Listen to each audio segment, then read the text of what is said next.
Hello and good evening, afternoon, morning, or whatever it may be at your end of the world. I have a new mic. Hello, new mic. I hope it's coming through really nice and, well, mic-alike on your end. I also have a new soundboard, a whole bunch of other new bits and pieces. This is a mic that I was originally going to be using for streaming in the other room, and we've yanked it through from there. It involved a certain amount of deconstruction of wires, which has now been done. It's been yanked into this one. I've got a big, massive boom, so I can move this around and go, hi, I'm over here now, and hi, I'm over here. Hopefully, it sounds good. If you're out there and able to comment, do please drop a quick, hi, that sounds very nice, for example. Thanks, Hawk. Really appreciated. Good evening to you as well, Mr. Vaughan. Very nice to see you there. And hi, Ryan. Always nice. Oh, yes, a very late stream, I'm sorry to say, me. It's because it was utterly unplanned. I'm just doing this one just to check it all out. That if there's any echoes, for example, we have Anko, I might be pronouncing your name wrong, apologize, saying that there's echoes. Has anybody else got any echoes? Because that's one of the things that I'm intending to resolve. I'm also going to be listening to this one back a little bitty later and twiddling around with the board just to see if I can make everything work nicely. We've got no echoes running there, and a quick hello from Interest. Really nice to see you there. No echoes, and I'm not hearing any echoes either. Good. Need to get it to the Skaven. Yeah, indeed. How well does it come through when I make some particularly noisy noises? Well, we give that a go before we ask any questions as well. For those of you who haven't watched any of my Warhammer streams, that's where I play Warhammer Fantasy Roleplay. We have had Skaven in there, and they tend to get a little bit screechy. So how well did that come out on your side? Was that super screechy? Do I need to mess around with my gating a little bit more? Good to hear that Mr. Vaughan's got no echoes. Sounding good. What are you going to use this for? As in, what am I using this setup for? It's going to be for streaming with the Rookery. It's the primary reason this one's set up. And let's say equal reason on the streaming side, because we're also streaming with Lore Master Sotek every single Sunday about lore beardy goodness. And I also intend to just randomly stream about shit every once in a while, because I can. Okay, let's see if there's anything else that's kicking around in there. Fred Slip drops in and goes, hello, I've been loving Warhammer. Thank you very much. You streamed just so tech, even nicer. Where does the magic sucked into the Great Vortex actually go? It goes back into the Aether. Indeed it does, or somewhere else. It goes back into the Aether. It's basically one gigantic loop. It comes out the Chaos Gates, goes swirling around the world, gets picked up by the Elves' waystones, gets chuntered through ley lines, for want of a better word, a network that the Elves have set up down towards the Vortex, which swirls it all up as Kalidor is down there doing his infinite loop of spells that goes on forever because he's stuck in time and it gets sucked back into the Aether. Charcoal Briquette comes in with, hi, love your work. Thank you very much. In order to test new equipment and setting, you could give me a general outline of shepherd's pie recipe in the style of what's the Adam Grace.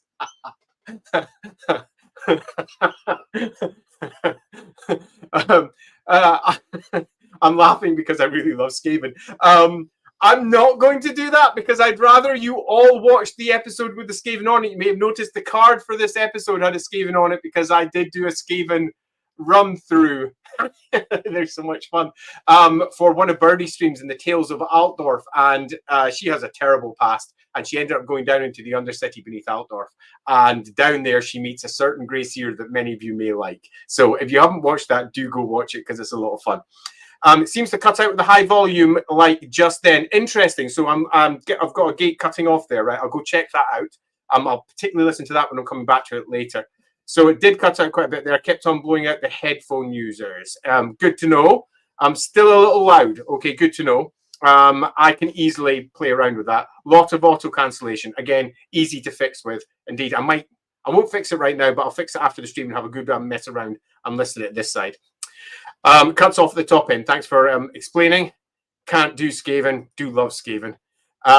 Question. Who's your favorite player in the group and why is it me? Well, it's Lindsay's birthday. For all of you out there, that's my wife. She's one of the players in Warhammer, and it's her birthday tomorrow. So everyone should say happy birthday to her now if you're in a place to do so. And do send her birthday messages wherever you may be, particularly in our Discord channel. She can't get away from it. It's her birthday. And that makes her my favorite player without any doubt for at least her birthday. Having said that, though, there's quite a lot of Lawhammery birthdays coming up. And I'm sure there'll be lots of other favorite players coming through then as well. Kind of peaks so we don't really hear it. That's good to know. Thank you. It's almost muting you when you get that loud. Yeah, that doesn't surprise me. Skaven was a bit muted, yeah. Good to know, and I'll get that sorted. Running down. Skaven mutant is muted out a bit, so then good to not try it. TV Jones pops in. Hi, Andy. Our troops here. Never forget. Good to hear. Yes, also adds, why hasn't any Star Dragon turned into an Emperor Dragon? Star Dragon. There must have been in the lore for a millennia. Surely there must have been one. I think that's one of those things that you'll find that different writers will say, yes, it definitely is never going to happen until it does. Louder, quiet screeching is very quiet, and I will need to fix that because I do like the occasional screech. I wouldn't like it to be cut out completely. I'd much prefer for it to just be dampened down. I'm buying a complete set at the enemy within. Thanks for streaming it. This will help me run it. Interestingly, the enemy within that I'm running for our group is going to be different to the enemy within that's printed. It starts off almost identical in that we start off outside Altdorf and then travel southwards. I won't say anything more for spoilers for everybody else. But once we get into the Death in the Reich section, that's book 2, things start diverging from almost the episodes that we're at onwards. They don't diverge much. We're still going to the same locations. We're still going to be doing much of the same things. But the order that our characters will be going through them are arguably more ordered, I suppose. And that's because we're going through an order that was sort of planned to potentially be a route for that anyway. So I already have that plan in my head. Once we get past that to Power Behind the Throne, it'll be pretty different there. And then from the Horned Rat onwards, it won't just be different, it'll be almost unrecognizable. And that's really good because it means if you've got the books, which I'm glad to hear you picked up, you're going to have a wealth of extra ideas if you decide to run the campaign for your players. And if there's anything that my campaign does that you like, you'll be able to pick it up and just drop it into your one with ease. As we all know, individual GMs make shit up anyway. And I'm very prone to just making shit up. I do indeed love doing that.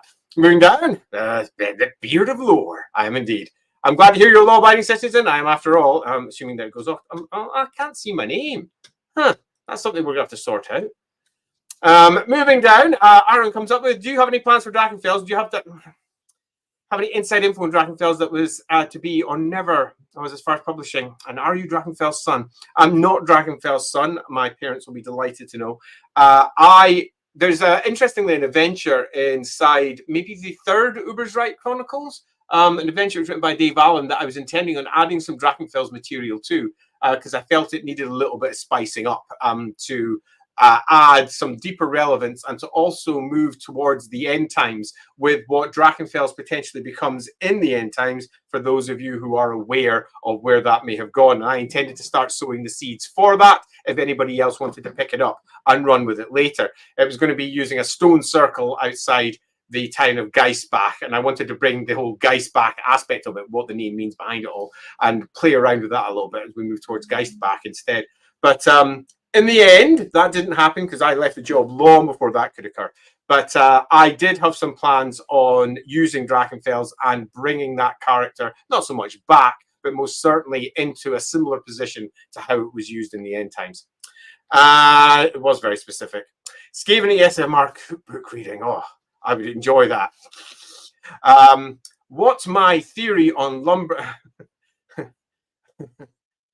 I have more than theories, but I'm not going to cover that one just now because that'll be the end of the stream. I'll just go off on one.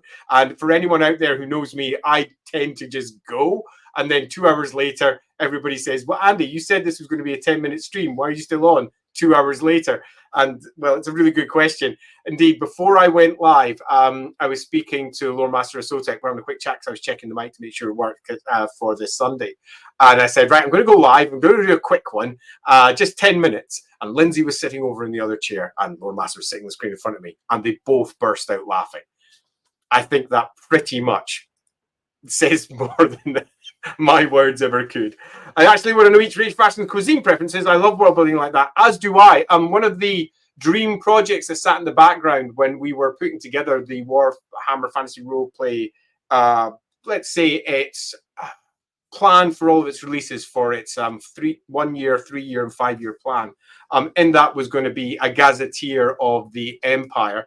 And that gazetteer was going to be almost a traveler's guide, and it was going to detail inns, eating preferences, going to detail seasonal stuff, poems. If anyone's seen any of the various gazetteers that you get in the real world, it's going to be something like that. Lindsay was super excited about it. She'd already put quite a lot of work into potentially how that could come. It was, however, nothing more than a plan for something that could occur, assuming that the line did really well. And by the time I left the company, the line was doing really, really well, but such plans had already moved on into a different set of books.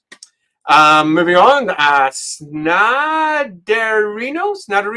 Snadarino. Quite like that name, assuming I'm pronouncing it correctly. You're absolutely delighted to do. Oh, thanks. Reignite my love for the lore. Oh, even more thanks. I'm delighted to hear that because, well, I love it too. And it's super fun to move through. Volume peaks when you do the Skaven. Yeah, I figured that might be the case. Steve27SS says, what is Andy's favourite faction in Warhammer Fantasy? I've said this before and I'll say it again. I don't really have one, in that I've written about all of them at one point or another, other than Grand Cathay, because Grand Cathay was obviously added quite late into affairs, and I hadn't reached a point where I was going to actually write about it, but I had reached a point where I was planning to write about it. My favorite faction is thus the one I happen to be working on at the moment, because I get all excited about all the new cool noodly details that I can be putting into it. For example, I'm working with one of our players on our Lawhammer streams on a version of Nippon just now, and that's with Sage, and we've been noodling away at that, and that's been super exciting. And obviously, because I'm playing in the Empire just now, my head is focused on Empire bits, so that in many respects is my favorite faction. If I was, for example, to immediately pick up a new Old World army today for the new game that's coming out, and if I was to immediately start a game of, say, Total War Warhammer, I would probably start off with the Empire, just because that's what I happen to be messing around with just now. Having said that, I do have some preferences. I've always loved the Elves, but one of my reasons for always loving them is because they have been so... My cats are trying to tear around my feet now. Is because they have been so poorly served in the Warhammer Fantasy roleplay game. So my mind has dwelled upon things that could be added to them for a long time. And one of the things about the streams that we're doing is adding extra lore there that Games Workshop almost certainly would never do, because one of the great joys about your own games is you can make shit up without anyone else saying, oh, you don't want to be doing that, do you? I'm not sure it'll work. We'll just do it for our game. It'll be fine. So, yeah, that's quite fun. Mark Cooper drops in and says, literally just finished a Pathfinder session to be welcome to this. Oh, marvellous. You're the best at it. Oh, you're all being too nice this evening. Thank you very much. For a question, who's the coolest Beastman character in your opinion? That's a toughie. I was discussing this with Lore Master Sotek the other day as well, about a Beastman character we could include in the stream. But I don't want to name him. I've always had a soft spot for Kazrak One-Eye, but only because there's a tale there that I think hasn't been told between him and Guldo Boris and everything that goes down with that. So I'm not sure I would definitely say him, but I would definitely include him in my top list, and let's just leave it at that. And one of the things that I've always felt a little bit sad with the Beastmen is that all of their characters have been so extraordinarily and heavily male. It would have been nice if it had been developed a bit further in that regard. So I think maybe my coolest Beastman character in that regard would be the one they've yet to make. Something that brings something entirely new to the table. Beastmen and the way they've been effectively corralled and turned into a very stable species in the most current versions of Warhammer. Where if you go back to, say, Warhammer Fantasy Roleplay 1, or if you go back to Warhammer 3rd edition, even to a degree 4th, but mostly 3rd edition and sort of into 4th, then the Beastmen were much more mutated. They could come out in a variety of horrendous different ways. They were the children of chaos. And whilst they kept that moniker as they moved on, they ended up looking more and more like Brew from RuneQuest, if anyone knows the RuneQuest game out there. They ended up looking more and more stable, more and more fixed. And in many respects, as the Beastmen army list came out, they continued that with their Ungor, their Bestigor, very fixed strains. Now, we all know why they did that. It was because they were working on a miniature line, and you can't have random bits and bobs all over the place, at least with the way the miniatures are being created then. But regardless, the needs for the business seeped into, the needs for the actual species itself. And the Beastmen ended up being, well, really like the sort of manifestation of Tal, the god of the wild in the Empire. And the more you realize what the Beastmen have become, the more you realize that the standard story for them could perhaps be much deeper. And I think that there is definitely something that could be plugged into there if Games Workshop are looking to finally step over that hurdle that they have with some of their species, where they say that all of their species that are evil, where the Beastmen are just another species in the Warhammer world who happen to be relatively closely aligned to Chaos. But is there any reason why they have to be? And I think there's a lot that could be investigated in there. All the happy birthdays to Lindsay. Yeah, happy birthday. Happy birthday. Happy birthday. And Michael pops in. Hi, Mikey. Michael. Hey, Andy. Hey. You being on Lorbeards is absolutely wonderful. Oh, thanks. Quick question. How does the Empire hold out against literally everything? Demons, greenskins, beastmen, and the undead. Right, so this is a question that gets asked quite a lot by a variety of different people who are behind the scenes writing it as well. I have never found this one particularly difficult to answer, but many do. There's a few things to accept first. One, the general description of the Empire only applies to parts of it. So by that I mean, the classic description of the Empire is islands of civilization caught up in this sea of trees and horror that lies in between. The Drakenfels is a very good example of that. The Forest of Shadows, for example. But that's much less the case when we move around to the Reichwald, for example, in the south. The Great Forest, it's sort of quite bad in places, but it's not as bad as it could be. But as we move down towards the Vorbergland and the Reichland, and then down into Averland, to large parts of Stirland, all the way down through those areas, there's great big open areas where it's not full of demons, greenskins, beastmen, and undead. It's full of the Empire. It's the breadbasket to a degree of the Empire. The same can be said for, say, over in Ostland, where you've got the Veldt, which is a very well-protected area where they breed most of their war horses, over in Ostermark, not Ostland, pardon me, over in Ostermark.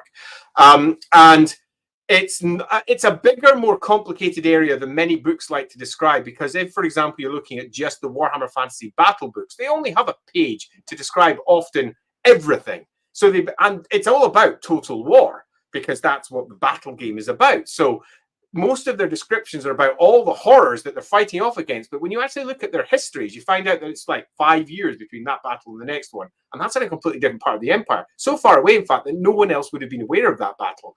And then you realize that it's all spread out and the events aren't quite as big as you think. Yes, the forests are a mess, but everyone knows about it.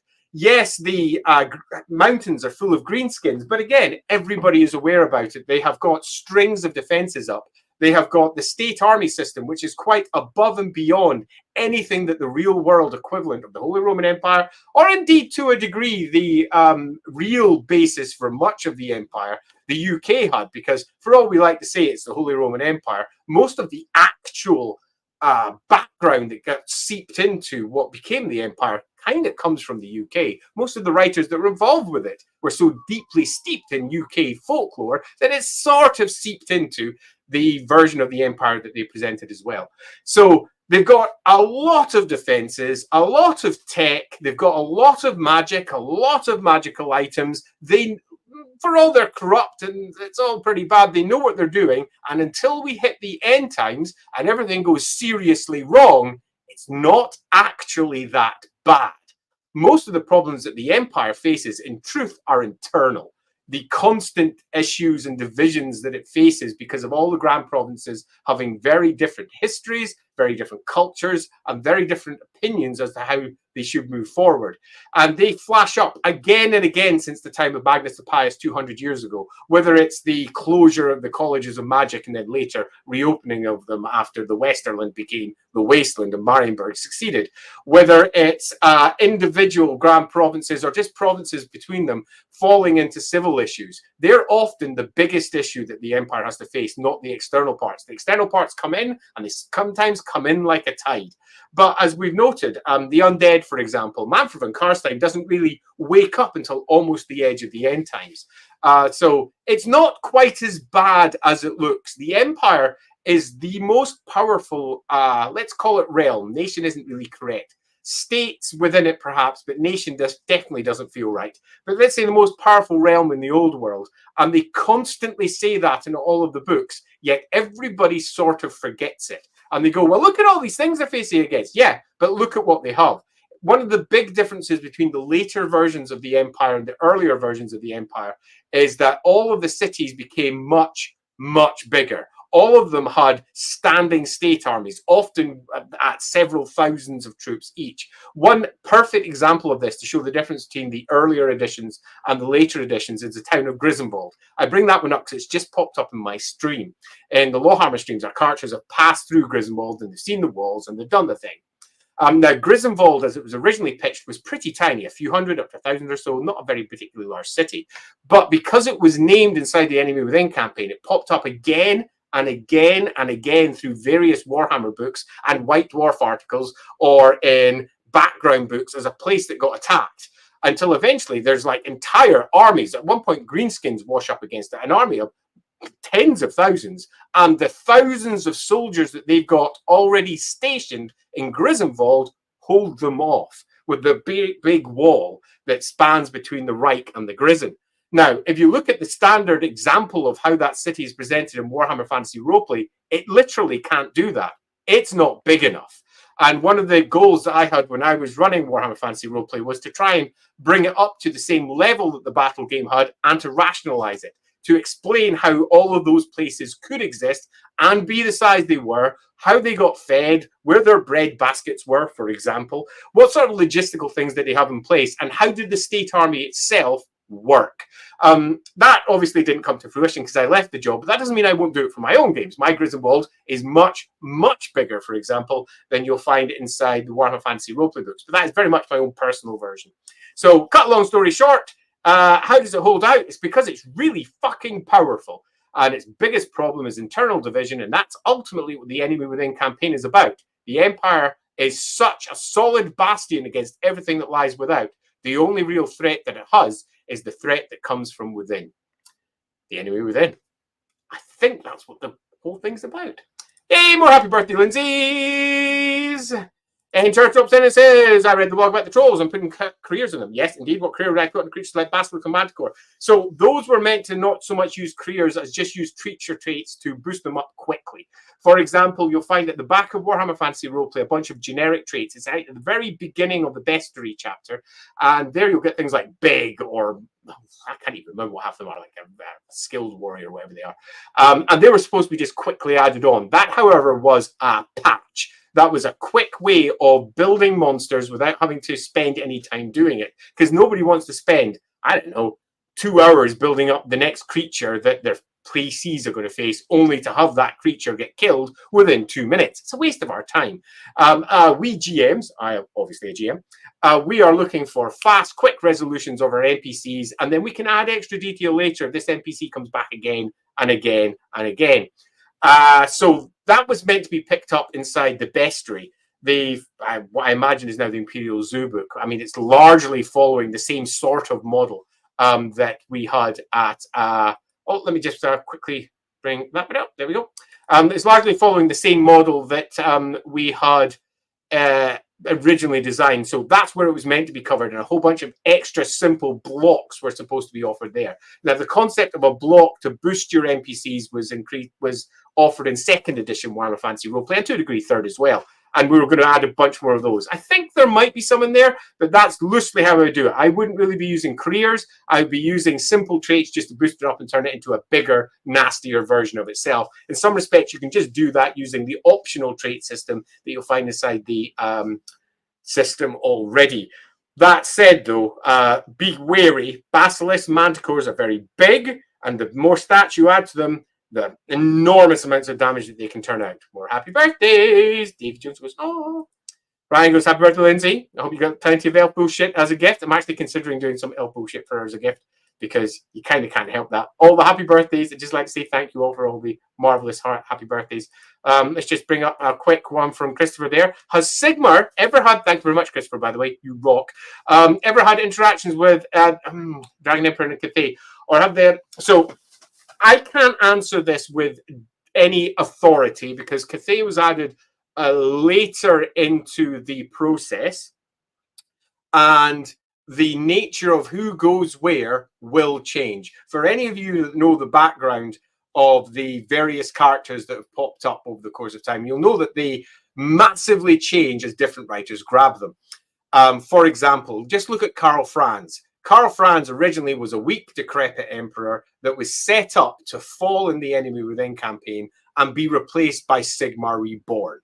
Let's just say that that's the original nature of what the Enemy Within campaign was. But they changed that. Games Workshop then made Karl Franz the emperor, who was, in some respects, Sigmar Reborn. And then if you look at all the details that they added to Karl Franz's life, suddenly he becomes not only just the best general, the best diplomat, the best everything, he becomes a superhuman. He effectively becomes a god. And he does literally everything, meets literally every character, has probably flown over to Cathay. So moving on to that one, did Sigmar ever have interactions with the Dragon Emperor from Cathay? The answer is so far, no. But maybe he did. And that's an answer that will come later. So, for example, he did travel. When he abdicated after 50 years of rule, he moved to the east or the south, depending on which story you listen to. He was traveled alongside a boar or a wolf or a stag, depending upon which story you listen to. But most of them suggest that he was making his way back to his old mate, High King Kurgan, back at Karaz-a-Karak, but never made it. Where he went after that is much debated.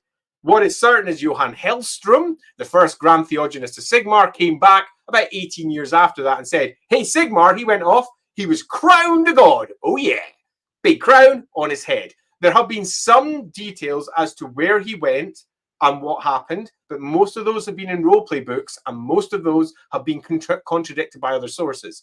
So, for example, he may have just hiked it all the way over to Cathay and done a whole bunch of stuff there and hiked all the way back. The background as it currently stands would suggest that's not the case. That doesn't mean that it won't happen in future. Indeed, it wouldn't surprise me, given how important the nature of both Grand Cathay and where they're starting the new old world over in the old world is going to be. It wouldn't surprise me if they tried to lace something like that into the background, because anyone that has a look at the End Times material will be able to see that it was very, very, very Western centric, because that is where largely all of their named characters resided and sat.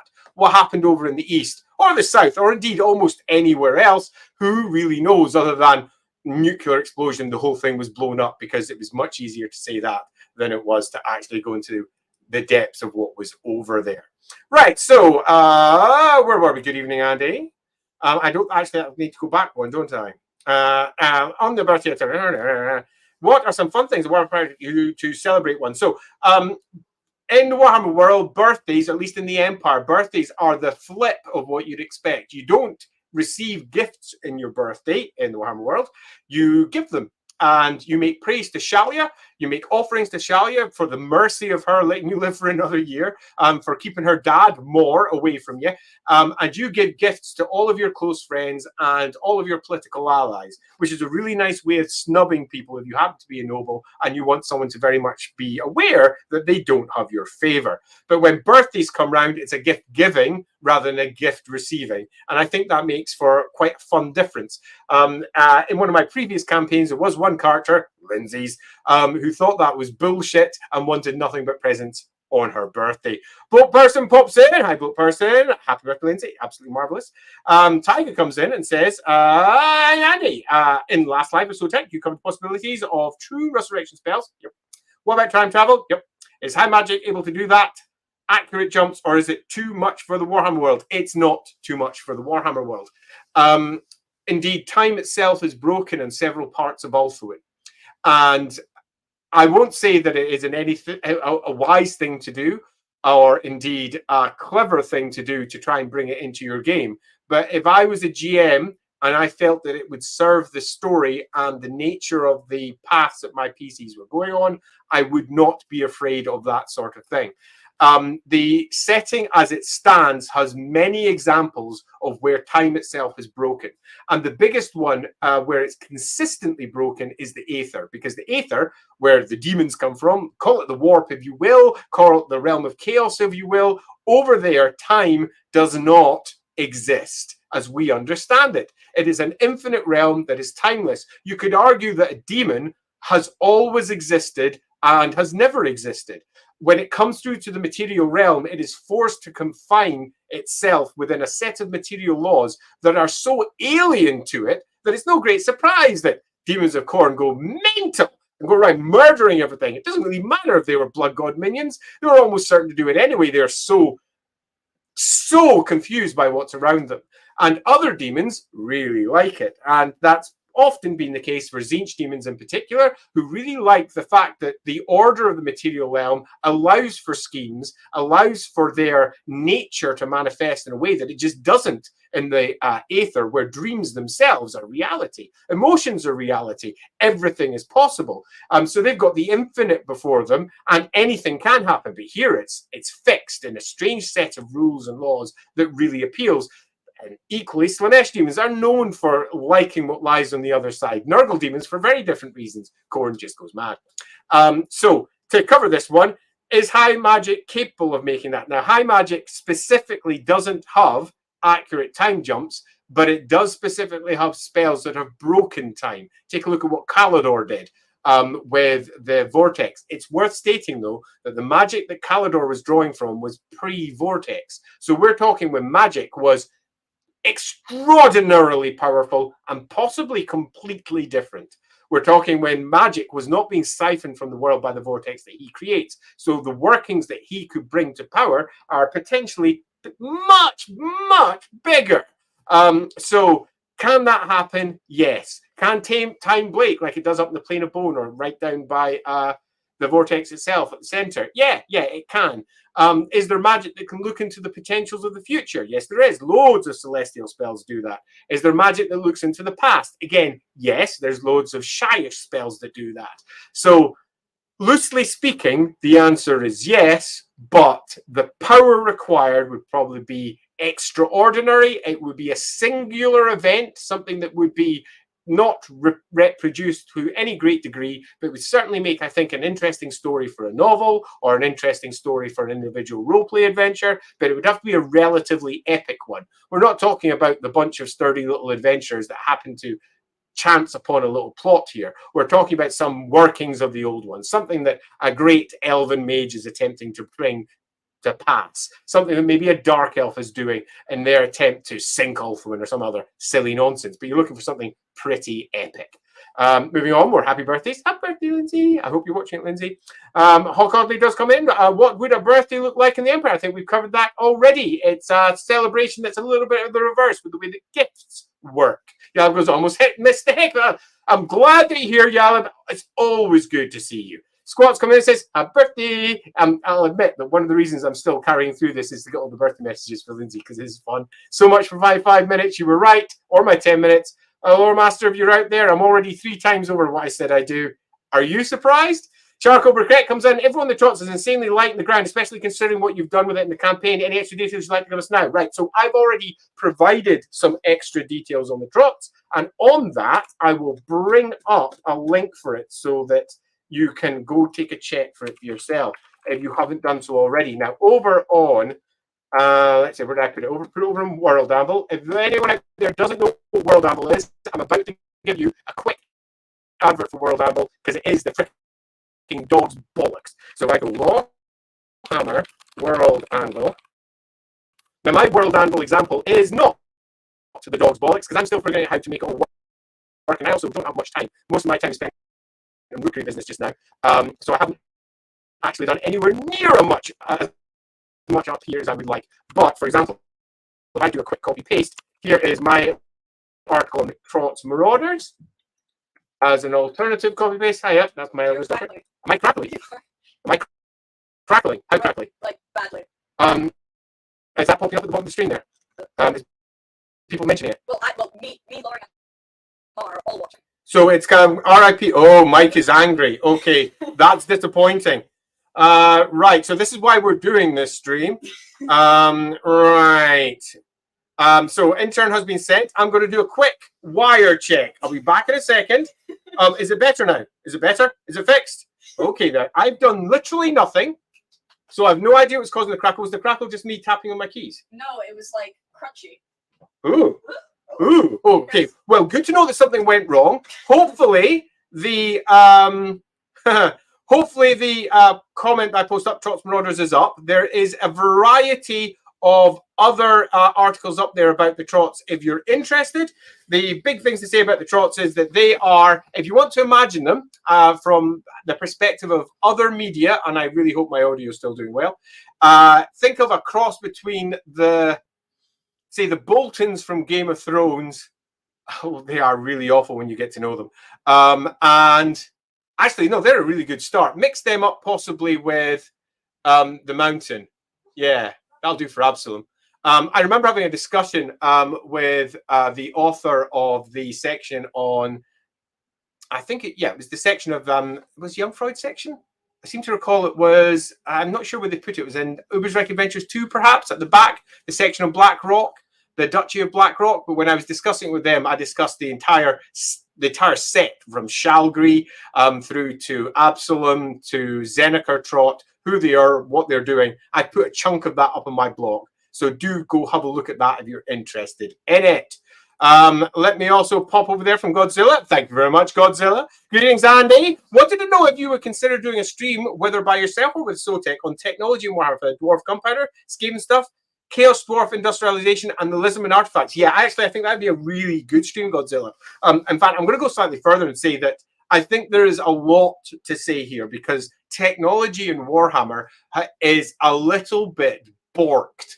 And by that, I mean, it doesn't make a great deal of sense until you start thinking about the Warhammer world as a whole and trying to realize why technology hasn't developed in some areas, has in others, and why it would be stymied or held back. And I think that there's a super interesting discussion in there, both from the perspective of what the lore definitely says, things that have been written into the books and are definitely there, ranging from just simple stuff like the Lustria book that came out, which was a campaign book for going over to Lustria and was set all the way back in the 1400s. And they had full black powder weapons then, much like we did in the real world in that period, which means that for the last 1,000 years, that particular piece of tech has barely shifted. And that just really poses questions. And they're questions that I think there are potential answers to, but the answers are sadly never going to be official on this one because it's never properly been tackled officially, but there's a lot that could potentially be said in that one. So I think that's a good one. I'll discuss it with Sotek, and if he's not too keen on chatting about that one, I'm sure that we can bring that up as just a separate stream because, you know, frankly, I think it's a potentially great topic that we could discuss. Right. So anyway, moving back to where we were, I have lost where we were. So I'm just going to pick one and see which one it was. Have we had this one yet? Oh, yes, we have. Excellent. So that means we can go through. Yeah, that was the time jump one. All the happy birthdays. Info on the Trots. We did that one already. Moro says, love the outdoor solo sessions. Didn't see the Ubersreich ones yet. You should. There's some interesting ones in there. And we'll try to do something similar for our group. General tips on one-on-one. Yes, I do have some general tips on one-on-one. Give the players more time to breathe. When you're dealing with a group of PCs that have all gathered around to play the game, you don't have time to let every character shine for more than just a few moments to ensure that everybody gets an opportunity to shine during the course of the session. But when you're one-on-one, you can just take a deep breath and just let them do what they want to do. And sometimes that will be stuff that for a big party game would be dull. For example, I just want to hike off over in this direction and have a little sit down because I need time for my character to come to terms with all the horror that they've had to deal with. And it's great going through that, learning a little bit about who that character is, how they calm down, how they come to terms with everything is as much fun as bopping an orc over the head. So I would suggest that. I would also suggest before you start having a quick discussion as to the sort of things that they want to do, how they would like to have their character express themselves during play. And through doing that, you can ensure that they then get to have the opportunities to do that. So as is always the case with any role-playing game, speak to your players, come up with something you both think is cool, play it out and see where it goes. But I think solo sessions are a lot of fun. We're going to be doing not just solo sessions for our next set of tales, but we're going to be doing 2-on-1s and maybe 3-on-1s as well, so that we can do a couple of fun side adventures that go up and down the Reich. We've also got a plan to do a session with Alamenowith and Greta because she sort of dropped in and didn't have a lot of explanation. So we're going to give a bit more there because there's a bit of a story that's worth mining into. Lore Master, hey, Lore Master Sotek, you're the best. What's your favorite Warhammer holiday favorite holiday in the Warhammer universe, and why? What's special about it?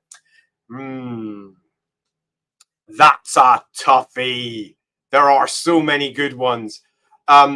So I think my favorite ones are often the ones that are not necessarily written into the lore, but they're ones that I brought into my game. We've experienced, we've played it through, and because of that, they become special for personal reasons. It's fine to say the Day of Folly, or, you know, I like Geheimes Nacht and Mordleib getting all full, or going for the more obscure ones. There's a whole ton of them over in the Tome of Salvation, for example, and they give ideas of how not just different parts of the Empire have different festivals, but pretty much every town, every village has its own festivals, whether it's an onion festival over there, much like we added to Ubersreich, or it's a festival about that person, a hero, a saint from the past, or a festival over there celebrating a great victory. All of that is easy to write, and ultimately not necessarily the most fun from the perspective of being a favorite, because the favorites are the one that you've experienced, you've actually gone through, and you've really enjoyed. So for me, one of my favorite ones are probably some Reichland festivals that we organized for New Year for Hexensnacht.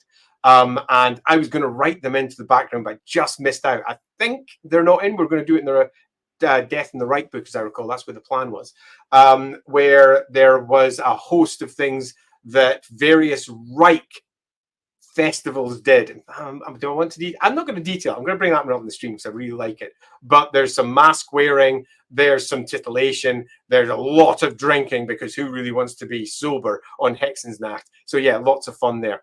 Hawk Audley goes, Lumbria and Lore of the Unknowns, quite. I remember you said hi, she's associated with serpents. Do other winds have animal associations? Much less so for the others. The association with Hessian serpents is the only one I would say is strong. All the rest of them are weak and have been, besides Gur being everything, are weak and have been overwritten and rewritten in different ways, which, if anything, have made them weaker. So yeah, that didn't happen. So sad about the gazetteer. Yeah, me too. Yeah, I forgot about the old almanac part. That's a better word than gazetteer, because we were actually not going to be doing it like in second edition. I was going to be I'd been hired to do a book called the Empire Encyclopedia. I was going to be building that up with, I think, Rob Schwab back in the day. I think it was anyway. And it was going to be less an encyclopedia of the Empire and more an almanac of all the cool seasonal things and recipes and just in-cart cool shit. That would have been a lot of fun to have. In Assad's, was it the Hesh magic that burned the demons when Nkarif invaded the Temple of Azure and Tyrion Teklas trilogy? Pretty much, yes. Whenever you see demons getting yanked out of reality, Hesh is the magic that gets used. It's the magic of anti-demon. It's the magic of logic, the magic of certainty going over the purity of the demonic influence. It's also the magic that can bring demons into reality if you combine it with Dar. So it's also at the heart of demonology. So loosely, yes, but as is often the case with both novels, who don't always draw from the same set of background that you would expect, but also for elves in general, magic is not necessarily going to be what you expect with them. Ryan Palad's odd. YouTube ate my comment. Oh, this is disgusting. What can you tell us about the towns close to Castle Drakenfels, like Swarhoff or Shrabbold? So relatively little has been written about those. In fact, so little, and as you move up into Bergensee and all around those areas, there's a lot of locations that are within reach of Drakenfels and would have had strong Drakenfels influences in not, I mean, it'd been written into the DNA of the locations. And much as it was mentioned in the books that Paravon once had Drakenfels parading through it over on the Bretonnian side. And over on the Bretonnian side, equally, Drakenfels have been written into the DNA of their villages. As time went on, however, Games Workshop largely distanced itself from Drakenfels. In many respects, Nagash was born out of not using Drakenfels. The Nagash that we know today only really exists because they didn't use Drakenfels anymore. And they went down a very different route and created their own Dracula equivalent, because that's what Drakenfels effectively was. He was a rewrite of Dracula by Kim Newman. And a rewrite of a character that he used in multiple other books as well, including the Demon Download book, for example, for the Games Workshop game. What was that game again? Can anyone quickly remind me of it? Cars. Dark Future. Oh, I can't believe I couldn't remember that. Played that game so much. So exactly the same character, Drakenfels, was used over there called Naguin's something or another. It's a long time since I read that one. So loosely, there's not a lot I can say in terms of the official background, but there's a ton I can say in terms of my own background. Yalabas, would a no masquerade as a halfling be immediately obvious to other halflings? Almost certainly, yes. Or is there a chance they'd be fooled? Very unlikely. Would they care to out them or just let it fly? Now, that's down to personal individual characters. Halflings are a jolly lot, according to some individuals. They're much less so than others. They're very community-based, though, and when people invade their communities, I imagine there's always going to be a certain amount of, well, who the fuck are you? Some gnomes, being masters of magic and on the illusion side, may be able to easily cover themselves with magic, something that halflings are notoriously crap at spotting. So if it's a gnome that has a broader ability than just putting on a lot of padding to try and pretend to be a halfling, then at least they've got a start. But their body and shape and faces are so different. Their noses are different shapes, their ears are different shapes, their faces are different shapes. They're far more slender people. They can also grow big, long beards if they're male, which, broadly speaking, halflings cannot. They're down to mutton chops and little more. So, yeah, it's going to be difficult to confuse them, but other species very easily would confuse them. A wise gnome would avoid them. Josie, who popped in earlier to warn me of the crackles. Hi. Hendrik pops in. Hi, Hendrik. Just started watching anything? Great. Did you plan on torturing Gerhardt or did this come to you? No, I didn't plan it. I had a vague idea of where it was going to go, but I didn't want to constrain what Gerhardt's plans were, so I allowed him to go where he wished and allowed Ed to explore things.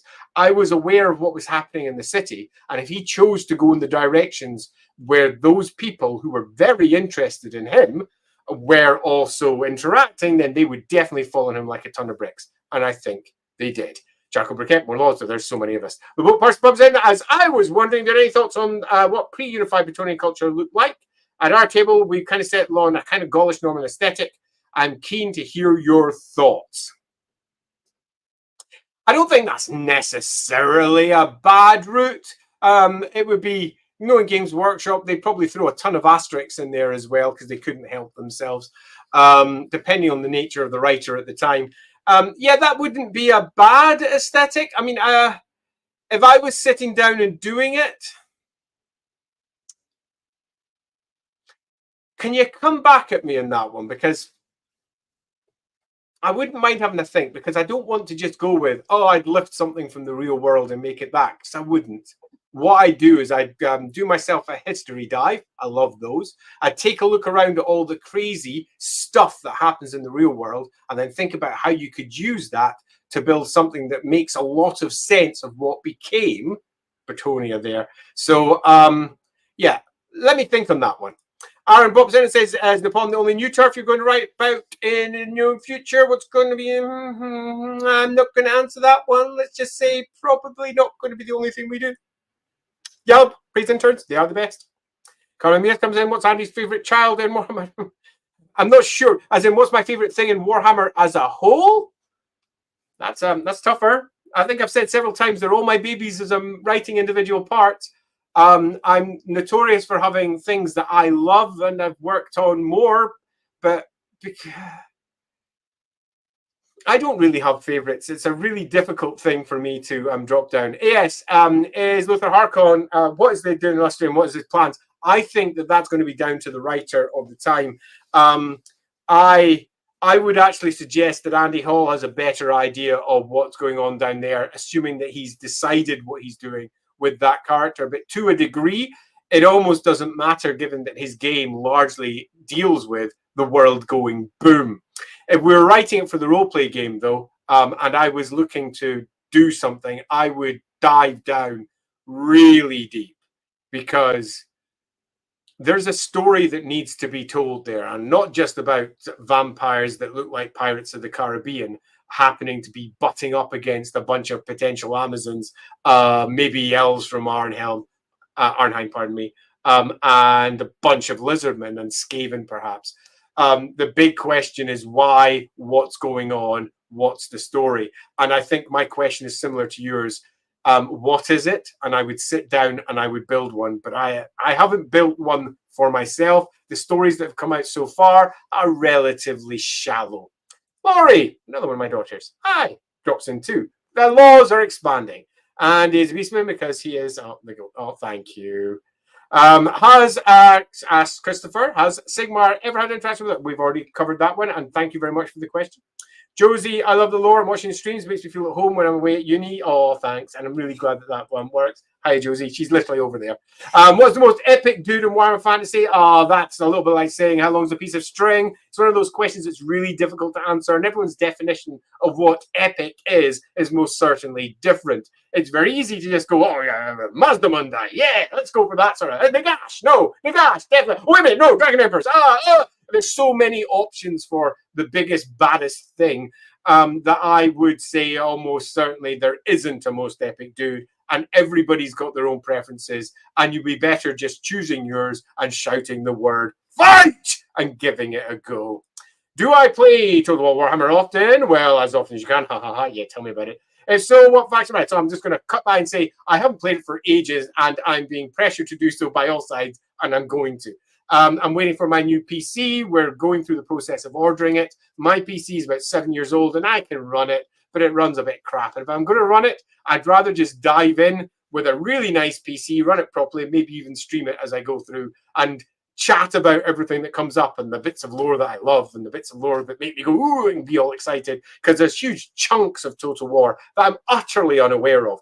I've been speaking to Lore Master Sotek about large parts of it. And that's super exciting for me because Andy Hall has done an extraordinary job bringing all of that to life. And his team over there have written some pretty goddamn beautiful stuff. When I was doing the roleplay side of things, I had a lot of chat with Fat Shark about everything that they'd done to build Ubersreich, because I was writing a supplement about Ubersreich, the Warhammer Fantasy Roleplay starter set. And that opened up a whole chunk of extra lore that I hadn't encountered because I hadn't played those games. So I played Vermintide, well, quite a lot back then. Good times. The interns are multiplying. They certainly are. Talk about so many laws. Ryan then asks, we have non-evil Norse. Can we have non-evil Beastmen too? It's a question. And I think that if Games Workshop was wise, they would try not to say that anybody that looks a particular way is evil because it just starts going down some weird routes. And it's not required for Warhammer because Warhammer is a world that is filled with shades of grey. And indeed, the roleplay game investigates that to some significant depth. For everything that provides an example of everything's bad here, there's something else that comes along and says, but this isn't. Through faith, steel, and gunpowder, of course. Yes, then adds, how powerful is the, can I actually kill God? The answer to that is yes. And if I'm writing it, it indeed not only can it has done multiple times in the past. There's a reason the gods left it behind on the material realm. Yalab then adds, as someone with social relations with my folks, it's heartwarming to see the interns tuning into Andy's talking streams. Yeah, we are a happy family at this end.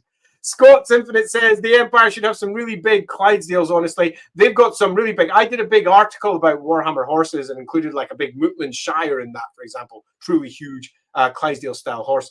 So if you want to see a whole bunch of horses, my old blog is that up. I'm intending doing an update to that blog at some point. Have you managed to? No, I haven't yet. I haven't done it. Let's just move on quickly. Gosh darn it. Also, hello. Hi. I've got a lot of reading to catch up on, particularly because we're doing a stream this Sunday with Lore Master Sotek, almost certainly about Nagash. And I'd never read the Nagash trilogy on the Legends books. And I feel like I'm guilted now into doing it. So I'll probably be diving into that at some point over the next few days too. David Jones then says, random with the return of Old World, do you think his workshop will look into the old past lost factions from the old world, like the Amazons, Albion, gnomes, halflings? We love more lore and stories in those areas. I think that they are more likely to create their own and do a spin on certain ones, but ones that are definitely iconic and feel 100% Games Workshop. I don't necessarily feel like they've been just ported over from somewhere else. they might get sidelined. So things like gnomes, they've always thought gnomes were silly. It wouldn't surprise me if they got forgotten. Indeed, they've always thought halflings were silly and a bit too J.R. Tolkien, for all they are pretty much completely hard baked into the role-playing game and have popped up again and again through various Warhammer products. Nevertheless, there's always been that feeling they're a bit silly. I think halflings will almost certainly come in, though. Gnomes, I doubt. Albion stuff, probably. Amazons, I hope so, because I love them. And they're used in Blood Bowl too, aren't they? I think if you take a look at the various Games Workshop products at the moment, they're going through one of their cycles where they're looking backwards and not just putting their hand up and saying no. Instead, they're going, if we can make this work, let's use it again. We have a wealth of really cool material. Let's make sure that we can and do use that. 10-minute stream be like, 10 minutes. Quick 10-minute stream. Oh, yeah. I have a reputation. I've got to maintain it. Yeah, I think that's a very good question. Why was the word only seen 3 times in the lore? Largely because it was only written about 3 times. And is Sky Titan still around? Yes, probably. Let's just not 10-minute stream. Yeah, let's just not. Eh? Yeah, we know what I'm like. Any tips on surviving a party? So any tips on surviving in a party as a bad, shady character? Yes. We have one in our party just now, for those of you who watched our streams, who is definitely bad, shady, but ultimately is a good person at heart. My big tips are you sure that's the sort of character you want to play first? Are you sure that's the sort of character that everyone else wants to be playing with? And if the answer is no, talk it out with them. The best way of surviving those sort of situations is not to be pitched against the party, it's to be a part of the group. And for the group as a whole to have already half decided what they're going to do when certain things come out. So when it comes out, it doesn't feel like a betrayal on a personal level. It feels like, oh, finally, we're getting to do this exciting thing. And if the shady character has to run away or die, everybody is already aware that that's a potential outcome and nobody feels bad about whatever outcome comes to pass. So the best ways of surviving, I would suggest that Dacian is talk to the group. That is, generally speaking, always my advice whenever it comes to roleplay anyway. Speaking it out amongst the group is always the best idea. Checking out the new setup. Yeah, I certainly am checking out the new setup. Is it still working? Have I got any crackles? I'm sure I'll find out as we go down. What would have happened if the Phoenix King killed Godric Starbringer in the War of Vengeance, Joe? I mean, that's a stream in and of itself. Let's mark this one for Lore Master of Sotek because that is an interesting one.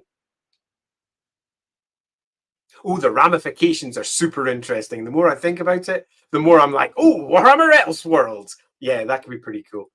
Killing monsters in 2 rounds, wouldn't know anything about that with the thing under Spitalfield. Yeah, quite. That's a thing that happens in that adventure. That adventure, indeed, the creature was designed to be weak on purpose. Super weak. For those of you who don't know, it's the Slaughter and Spitalfield adventure written by, I think I might actually have a writing credit on that myself, but that was written by B. Sherry, ultimately.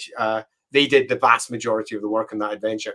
And it was designed as a starter adventure, so the conclusion was always meant to be relatively easy, but it's also super easy to beef up if you wish to do so. Is there any card that you 99% that you like 99%, but they have one thing that just puts you off? Most of them have got bits that make me go, why? But it's often because somebody's written them in a different direction. For example, I used to really, really, really love Vlad van Karstein, and then a whole host of character decisions were made for it that made the character, for me, much less interesting. Similar for Isabella, they became almost cardboard cutouts in comparison to the great tragic love story that they could have been. And if you're playing a Karstein, you really want to go dial hard on the tragic love gothic side of it all. And they eventually just became walking, talking stereotypes. And that made me less interested in them.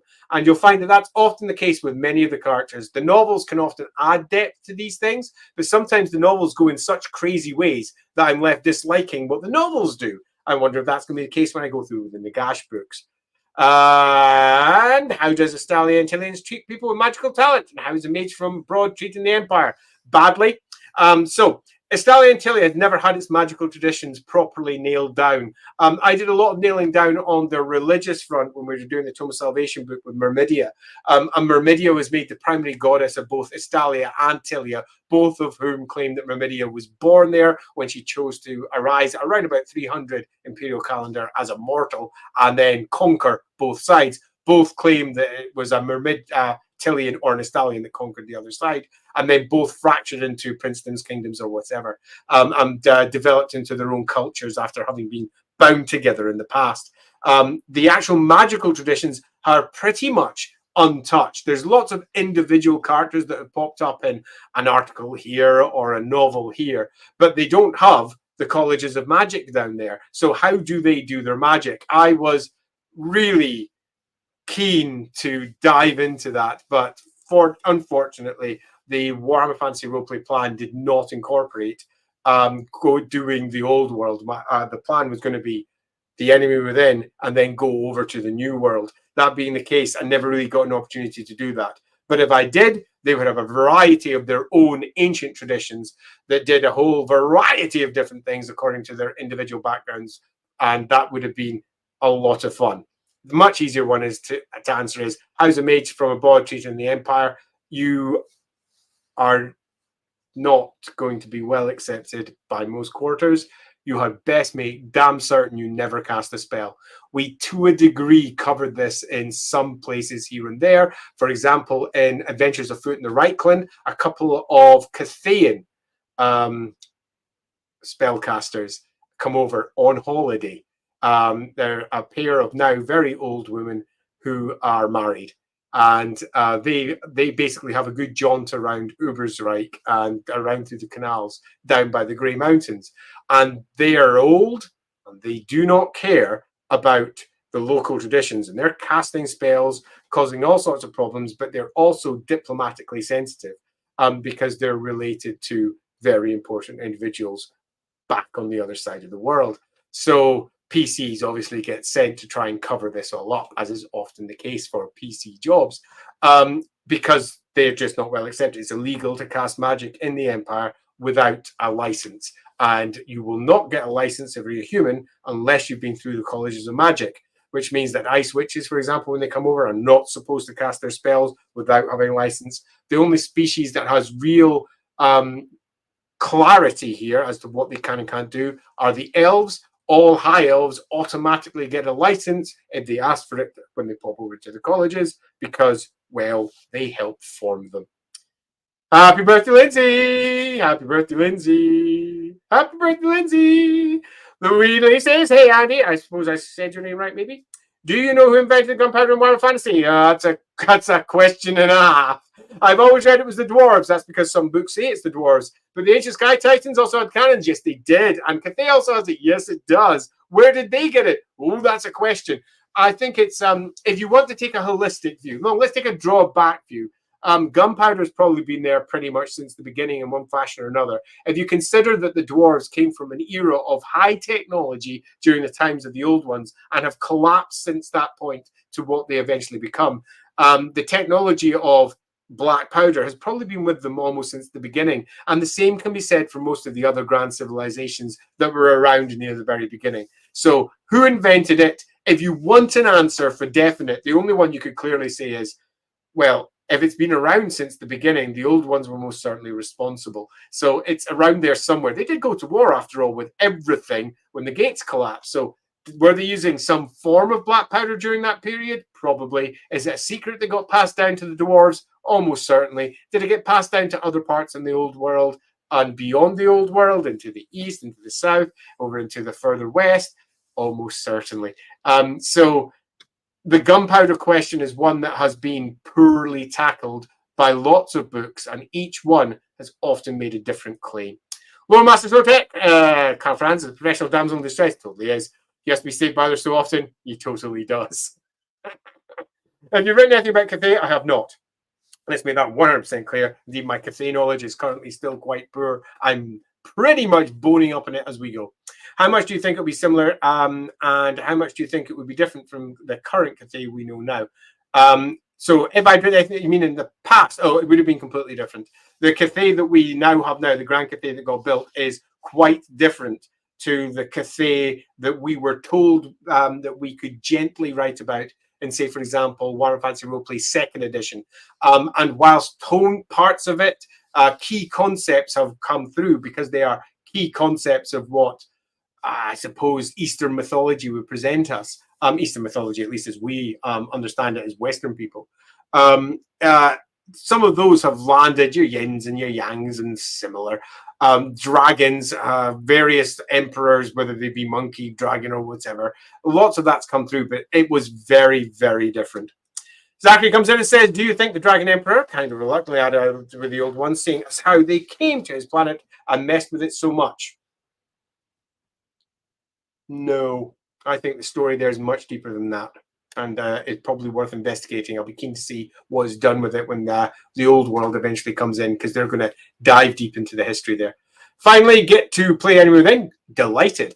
My GM says I can play a character who is attendant to Durthu. Interesting. If we can make it come up with a good reason for why a character of that background would be in the Empire. What are your thoughts on making that work? So I directly wrote this into the Warhammer Fantasy Roleplay starter book. And indeed, if I've got a copy, I'll tell you it right now. Because one of the hardest things to do was to try and make an excuse, not just for Anne, a bunch of wood elves to be in the Empire, but for any, because as we all know, the Azrai are really, really, really xenophobic. They do not do the let's play with others thing. So I wanted to make sure that we could have Azrai in the game, because everybody that thought of wood elves would think of the Azrai first because of the army list, and largely because the Athel Loren, pardon me, was core to much of the Warhammer Fantasy Roleplay 1 and 2 version of the Wood Elves. So that had to be included. And most of the Wood Elves that we presented in games, like, say, most of the computer games actually, came from Athel Loren, because Loren had been forgotten at that point. I had to reintroduce it with Ian here. So I did write a tiny little bit. Let's just pop over to the Elfie book. Can't believe I'm going to actually turn it into Andy story time. And here we go. Right, the ruthless Azrai of Athel Loren are xenophobic, as we discussed, and secretive, and rarely venture beyond their borders. However, a decade ago, Nyeth the prophetess foresaw the possible death of Athel Loren. In response, the King and Queen of the Wood, recognizing the fate of their forest may lay in the hands of outsiders, sent tattooed kith bands from Athel Loren to take action, hunting the enemies of the forest. Basically, cut a long story short, they get sent out all over the place, realizing that the end of the world is coming. And you have yourself a very strong reason for going out into the world, because at the end of the world is coming, and the fate of Athel Loren is going to lie in the hands of people from the Empire or people from wherever your game is set. Then they have a good reason to send people through the world routes and get them out there. So, yeah, you can make that character work with ease. I always thought birthdays are celebrating still being alive. Quite, not simply being older. Yes, it made more sense to me. Otherwise, birthdays are pointlessly vain and depressing. Oh, Aaron, there's nothing wrong with being pointlessly vain sometimes. Bunyam says, if demons are outside of time, how do they deal with giving gifts on their birthday? I know. Poor demons. Will nobody think of the demons? Cry a Tear says, so maybe Sigmar did not become a god. He died in the Empire's faith in him, creating a doppelganger god that thought it was Sigmar. We've discussed this in a previous stream, I think. Possibly it was the magic one last time, as to exactly the nature of what gods are. And I think there's a bigger discussion to have there about what gods are. That is an actual possibility, given the way that the cosmology of the Warhammer world works. He could be, as in Sigmar, the mortal deified, ascended to godhood, which is what the cult of Sigmar claims. He could be nothing more than the manifest belief of all the people of the Empire, and the mortal he once was has literally no connection to it beyond the god thinking it comes from that mortal, which is potentially an interesting case as well. He could be just a demon god. There's so many different ways that it could be interpreted, and I think that leaving it open is not a bad thing, because it allows for individual interpretations at individual tables, and it allows for big long streams for me and people like Lore Master of Sotek, to discuss it for ages about the different potentials that it could have. How many laws would an Andy law hammer if an Andy could hammer laws? I would say probably at least 7. And Bararabu, I'll give it a go. Does Dwarf celebrate birthdays? I think they would, as they put a big stock in age. Absolutely. And there's a certain codification, not just of age, but when you can do certain things, when you're coming out, pops up. When you move from being a good old standard Trommy to a Lang Trommy, age is important. Respect for age is important. Celebrating age is important to them. And also celebrating not just themselves, but the age of their holds, their clans, everything else that lies beside it. So do I think that dwarves celebrate birthdays? Yes. I can't remember the exact celebration they have. I'll come back on that one. Hey, Yaka. Mr. Vaughan says, what's your favorite dwarven grudge? See, I'm currently writing a set of rules about dwarven oaths and how dwarven oaths are effectively their religion. And the oath of the Slayer is almost effectively becoming a priest of Grimnir, effectively. And how the different oaths manifest and how they literally change the dwarves and their stubborn natures on this planet. And how swearing an oath can ensure you never really die, like good old Crag the Grim, who refused to die until he did particular things. I do have a lot of fun dwarven grudges. I don't really have a favorite one, though, and I think it would be unfair for me to say so. I would say, though, I did love when they added the first book of grudges in with Orgrim Grudgebearer, because it changed everything in tone for the dwarves. It calcified so much that had been written about them and finally made them a real, not just artifact, but it changed dwarven culture for Games Workshop, and I really enjoyed that.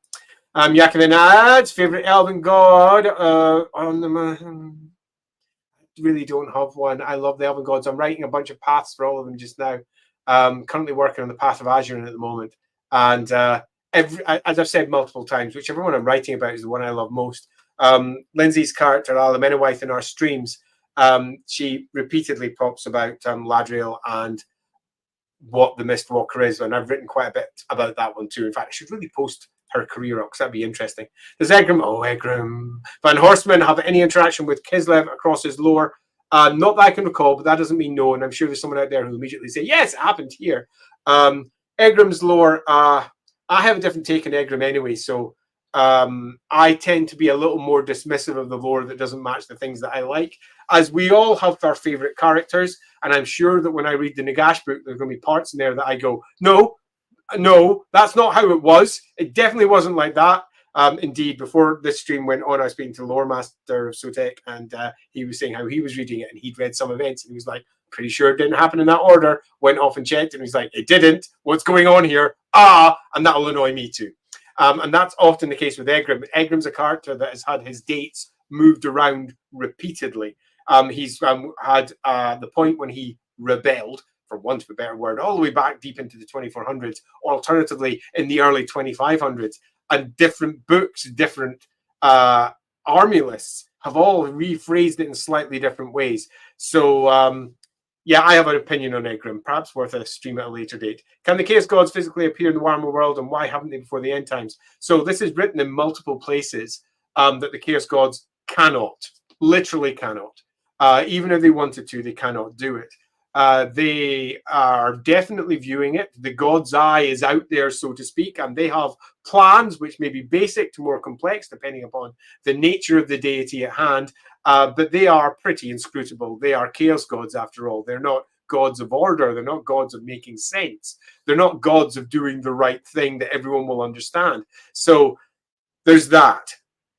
One of the reasons many believe is because the material realm itself is anathema to them. Consider the realm of chaos their homeland, and this horrible, dirty pearl that lies within them, this dirty grit of reality that they can't get into or through, because to them it's solid and palpable, and they can't quite destroy it, and they wish to destroy it because they themselves are what lies beyond. They're the realm of chaos. That's another way of interpreting it.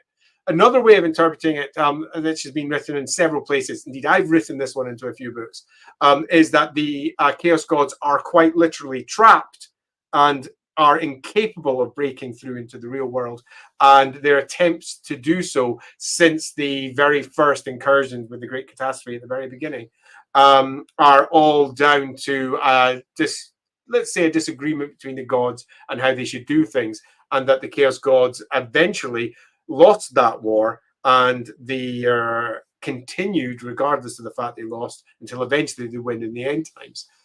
That's another way of interpreting it. What you can say pretty much for certain is, can they manifest physically? No, not really.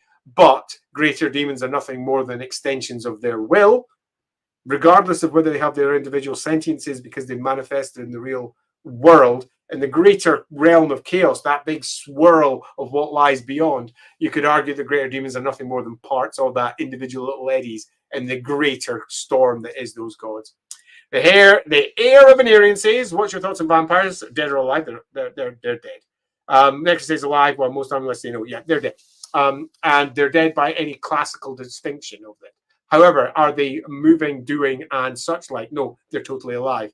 Can you come to a conclusion that they're alive? Absolutely. And Liber Necris, I think, made a good argument for it. I love MDS's work. Marion van Stauffer, he's lovely. And the Liber Necris was a really good book. And I think that it didn't muddy the water so much as it added extra explanation that I think really helped the overall understanding of what vampires could be. Now, are they dead? Absolutely, by any medical understanding. But this is the Warhammer world where we have magic, and the nature of their soul, the material components of their soul, are very much active and alive in that they're doing stuff. So the answer is yes and no and yes, I think. And you could take either of it and be on board. The old ones, alive or dead, they're clearly not around anymore. In one of my campaigns, they found an old one. That's a completely different thing. Hi, Andy. Hi. You discussed with Sotek Earth magic quite a bit. Yes, we did. But I'm still confused about it. How does Azir or Heish of all the winds affect Earth the most? Example, Earthing. Right, so. Right, first, Heish is easy. Heish is super easy. Heish is diffuse and goes through everything. And it's exceedingly powerful. Heish, when it goes flying through material objects, causes it to resonate.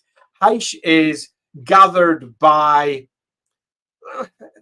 they often say choral music and music in general and the purity of tone. But in truth, in simple truth, it's vibrations. Let's keep it nice and simple. The correct tones. And if you shake anything at the correct tones, you cause it to crumble. And Heish, when it's laced its way through the World's Edge Mountains, caused them to shake and crumble.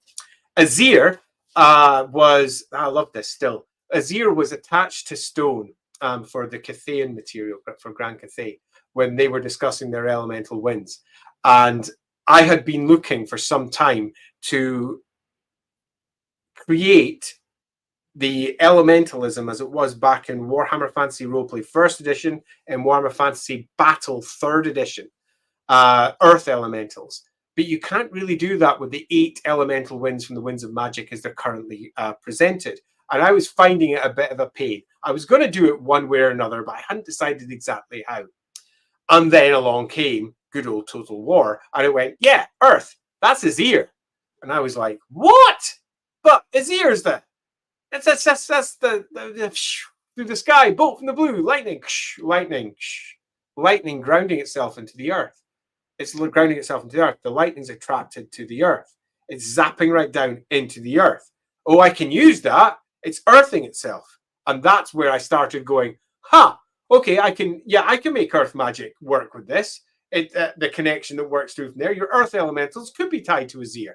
Oh, nice. And then you could even make your earth elementals in the Warhammer world a bit different. Maybe that crackle of energy running down through them. You could add that to, for example, the various large mechanical creations of the dwarves from back in the past, one of which we added to the Warhammer Fantasy Roleplay starter set, for example. And again, that could be strongly related to both Shamon and Azir. And the electrical side of it, making it mechanical, makes sense. But the second you go at the earth part of it as well, combined with the metal, it all makes a lot more sense. So I hope that makes a bit more sense for you, because I love it. Skovat goes, Happy birthday, Lindsay. Ron says, "Hi Andy, can the slam be healed to what happened to them during the war with Chaos, or is the damage permanent? The world blows up and everybody goes." I know a lot of us don't like to think about that, and we like to pretend that the Warhammer world didn't blow up, but it did. So ultimately, yeah, no, the end is coming. The great plan is destroyed. Everything goes wrong. There's sadly no other way of putting it. The old one's plans, yeah, Chaos won. Chaos wins. It all goes wrong. Now, does that have to happen? Not necessarily. Hoping that the mic definitely isn't still doing the cutouts, by the way. Moving on to, hi, Ivor. Or Ever, depending on where you are. Hi, Andy. I'm new to Warhammer. Good to hear. And I was wondering why beastmen are not wholly wiped out from the Empire. Should it be simple to clear them out by forest? You would think so, but no. And there's a variety of reasons for no. The real world and the Warhammer world are not the same. And one of the biggest mistakes many writers who are working within the Warhammer world for possibly the first time or the second time, or those who have long played the role-playing game and they like to think of the Warhammer world as a fantasy version of the real world, the biggest mistakes they make is forgetting just how much crazy magic is gathered by the woods, just how much that the species that are out there are using it and become nigh on impregnable because of it. The woods are, for species like the beastmen, really easy to move through and nigh on impossible for the Empire. When you cut back the woods, if you happen to be the Empire and push, the creatures that are there push back. The reason they haven't done it is because they don't yet have the power or the capability to do so. Indeed, they don't have the power or the capability to take large chunks of it. If you want to see the Empire for what it is truly, the Empire is a great power of the south and islands of control further north. Most of the territory owned by the Empire is not owned by the Empire. It is owned by other species entirely. And they have their own kingdoms, they have their own herds, they have their own lands. There's monsters out there that can easily flatten entire regiments of the Imperial State Army. And they are a precious resource which will not be wasted. The primary reason they don't wipe it all out is because it's really dangerous and costly. They're better to move very slowly and incrementally and hold what they own. And the biggest one, the biggest reason it never really happens is because at heart, Sigmarites are defensive. They have always been about controlling and holding the Empire and its borders, not really about expansion, although there's quite a lot of expansion at different points. Written about that too. Where Ulrich, the god of war, is about expansion and pushing, but does it so badly. So cut a long story short, because it's really hard and a lot of people would die and it would be unpopular, and lots have died multiple times in their attempts to do it. I strongly recommend you all go there. I have no idea if that's why that was posted, but I'm saying it now. Oh, that's me popping up about the Trots. Do pop over that. As we get down, the audio disappeared. I'm just skimming through all these parts.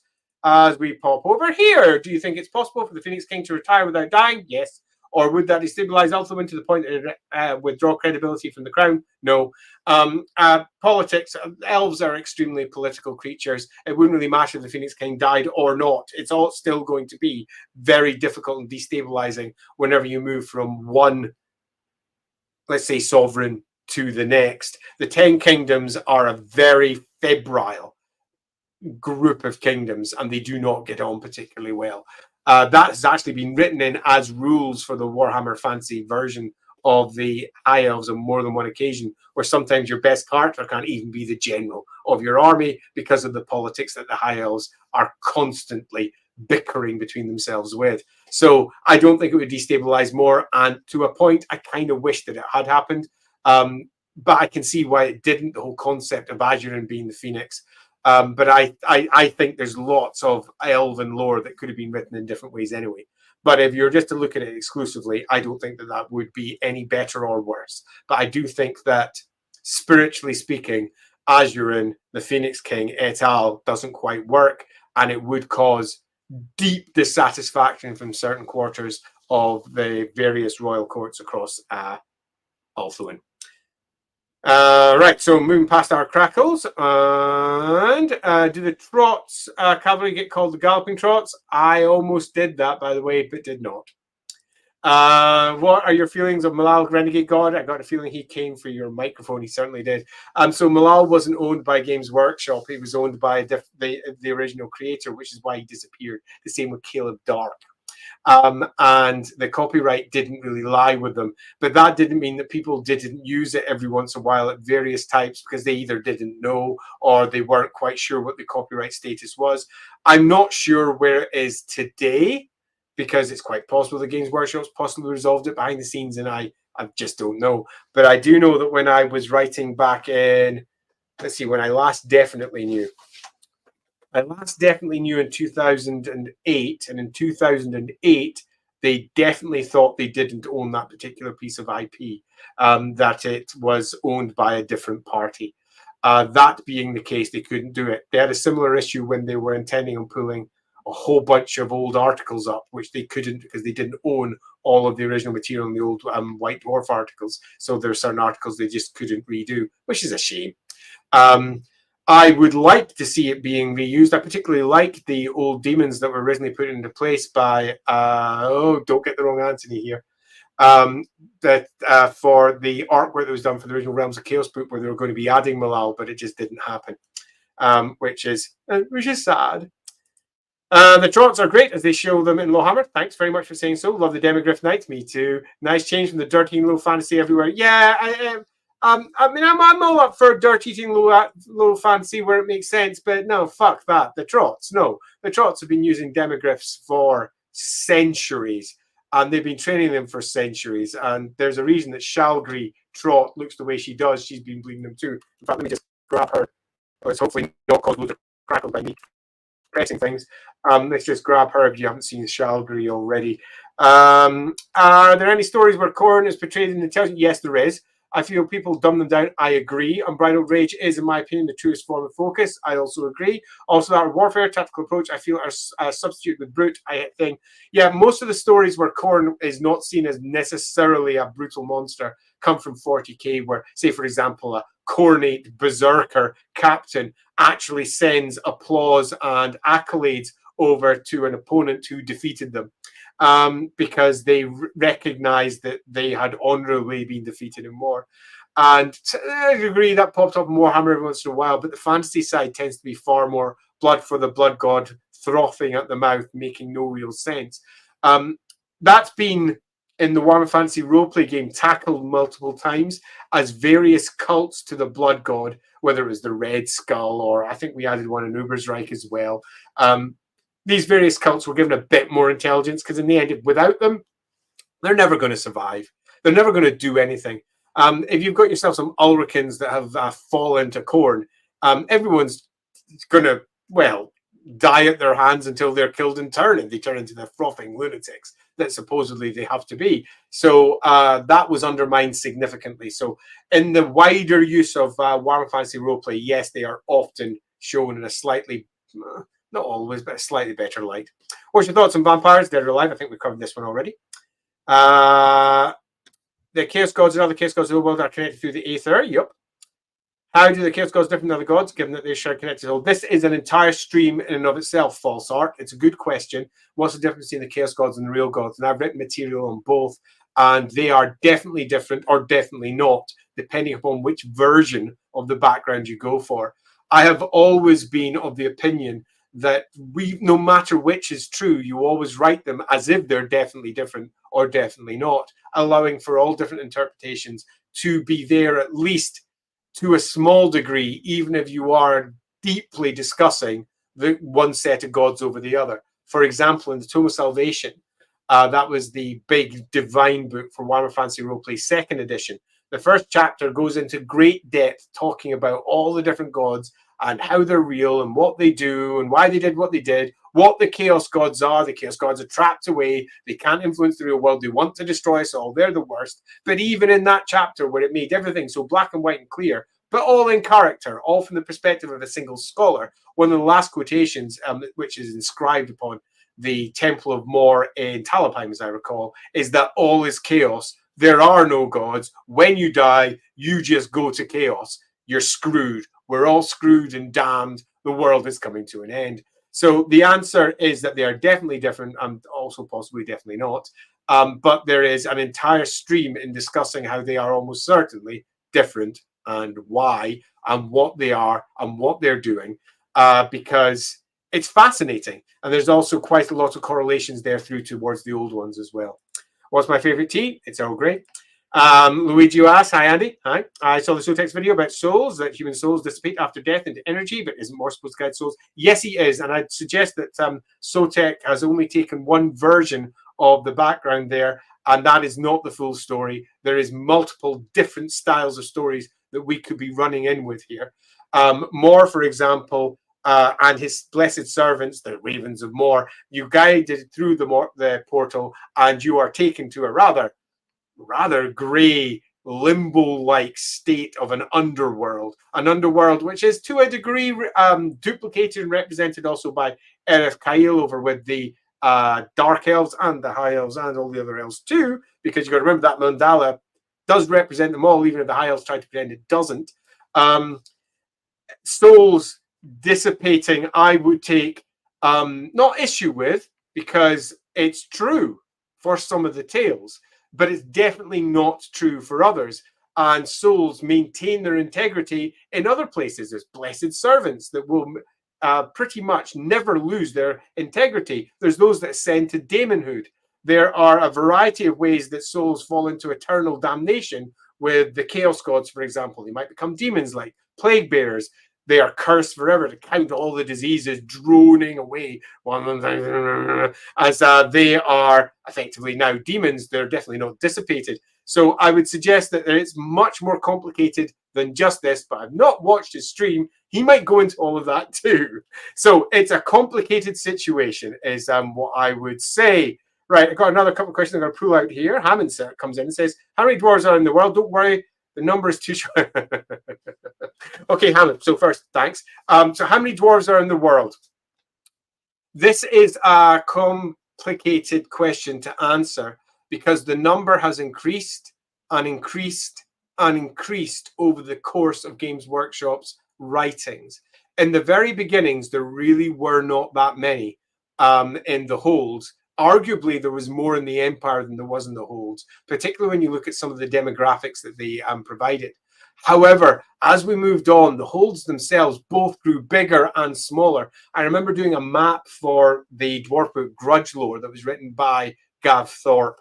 And that one there, the actual numbers that were provided for the forces were super small, almost a Warhammer style battle. So we're looking at it like Grom the Paunch facing off against whoever it was at the time, and there was about 400 or 500 in each side, and that was the total number of warriors that they could field. Yet in a much later version of almost the same story, there was about 20,000 dwarves marching out of that particular hold.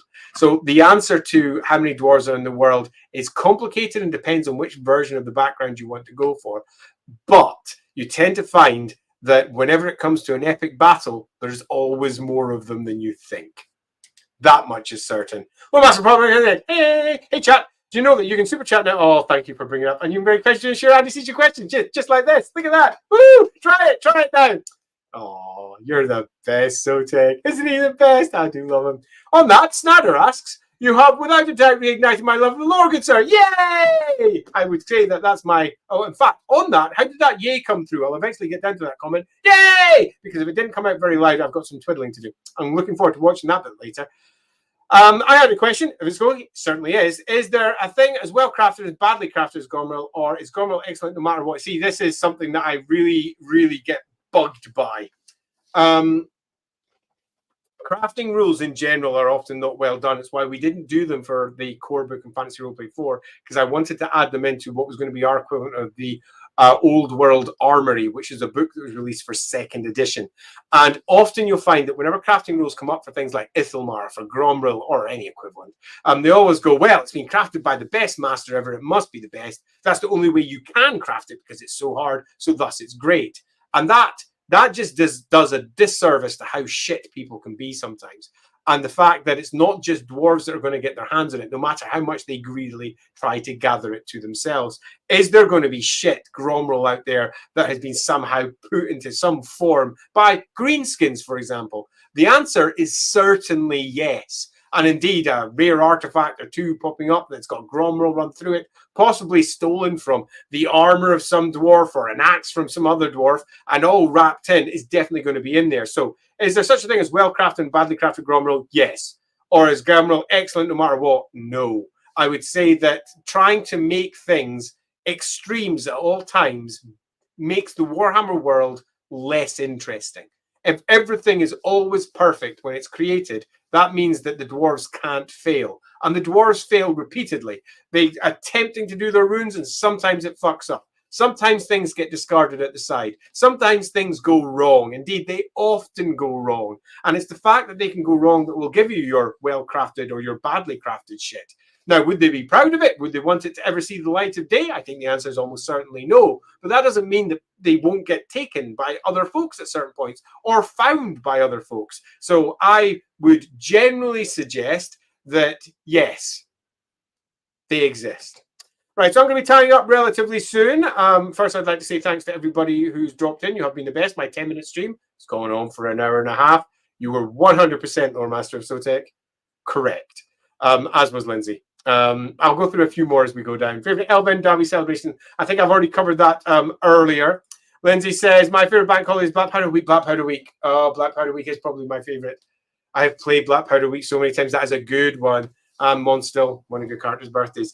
So Lindsay is my wife. If you don't know, she plays Elemental over in our Lowhammer streams, which you should all watch if you have not done so. Our Lowhammer streams are all about playing the Enemy Within, one of the most famous Warhammer campaigns ever written. Yeah, Black Powder Week was first introduced in the Nuln book for Warhammer Fantasy Roleplay 2nd edition. And it was a holiday that wasn't given a particular time because it was quite possible that characters could be down there at any time. But for our version of the game, it was most certainly a winter holiday, and we tied it all up into what the whole process of Black Powder Week and why it exists was done. I think I also pinged it into that date and possibly Rough Nights and Hard Days in one of the books at least. But yeah, love it.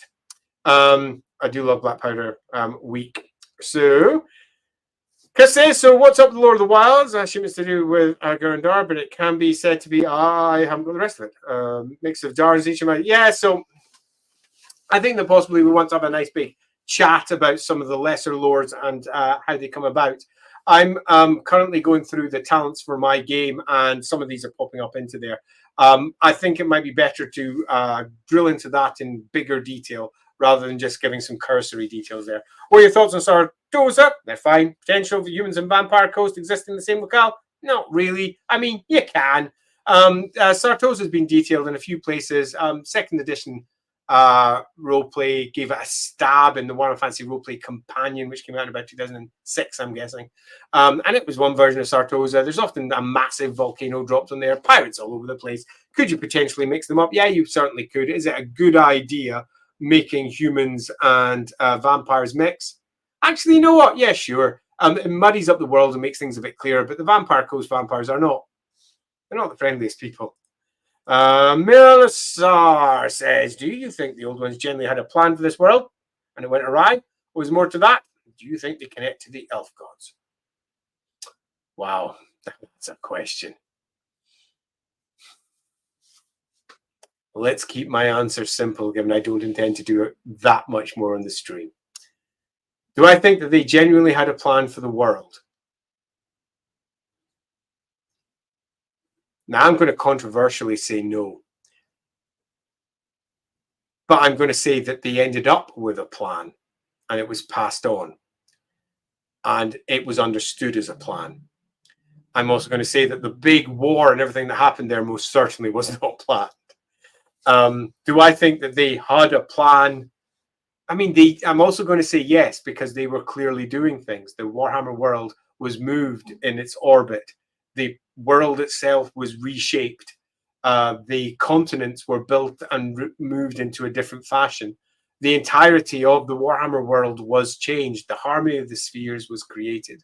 All of the planets in the Warhammer world's solar system move to a very precise ticking clock. One world is a multiple of the other worlds in terms of its orbits, which means that there is fixed conjunctions at fixed points that can be predicted with absolute accuracy. And that magic almost certainly runs through all of these worlds, and that the Warhammer world is some sort of locus, some sort of focus. Now, does that mean that they had a plan beyond the simple fact that it existed? Perhaps it was nothing more than food to them. Perhaps they are the gods. Perhaps it's much more complicated. But loosely, yeah. Do I think they had a plan per se? No, not the plan that the Slan, the lizard men, believe in. But I do believe that that became a plan. And do I think it's connected to the elf gods? Damn freaking straight it is. There's no doubt about that. The gods in general, I'd say, rather than necessarily singling out the elves. How would you start the Nemesis Crown? Oh, I've already started it. I've done it already. I did it years ago. I actually sent that to Cubicle 7. No, I didn't. I sent it to Graham, which is not the same. So I sent it to Graham Davis because I was leaving. And I sent every artifact that Alaric the Mad made. And I sent him a complete breakdown of all the runes that were involved, how they were built, and how they were done. And it's pretty fucking awesome. David Jones says, I'll be a new lore down the line. From me, yes. Who is the richest faction in the lore money? You said you... I did say, and I think I'm going to skip it again. Because just basic money is such a difficult thing to pin down. And the second you pin it down, Games Workshop will almost certainly say, and you know what? End is like this. And you're like, oh, shit. Which one has the most gold? I mean, if you want to look down at the simplest. I mean, wealth is so difficult to describe. Take a look at the ridiculous gems that are sitting on the gates that lead into Ulthuan alone. Some of these things are like taller than an elf. Each of those have got a literally priceless cost attached to them. At least as any, they can buy the empire in terms of the ridiculous nature of their potential wealth. Wealth in the Warhammer world is almost impossible to gauge in such a simple fashion. It is, after all, not a capitalist society in general. It's much more complicated than that, particularly when you look at the elves. Lohammering, what's the language of magic? How do you spell it? Lingua Praestantia. How do you spell it? That's I think I might have written around somewhere. It's Lingua Praestantia, as I recall. I've written a little bit about that, which is currently sitting over my blog about all the different sounds of the Lingua Praestantia. It's a language that's based off of Anaquaean, which is an older, some say arcane elven language, although in truth, if you go right back to its roots, it's probably almost certainly what many would call demonic. In that it is the very nature of what the aether speaks in terms of what happens when they come through and manifest in the real world. The mortal realms change demons and change the nature of words, and when words are spoken in the mortal realms, they attract magic. So that's the Lingua Praestantia, and demons speak that because it's what they are. But spirits also speak the same stuff. So yeah, that's worth saying. Moving down to... I'm going to quickly run through just a few more. Let's pop off this one. Song of Power. Hi, Song of Power. Off the top of your head, if you had a chance to write one of them, how would you go about it? See, I've done this. I've written every ever chosen from beginning to end for my own games because it's a cycle that I was deeply fascinated by, and I wanted to pin down for my own games. Where did they come? What did they do? How did they manifest? Where did they come from?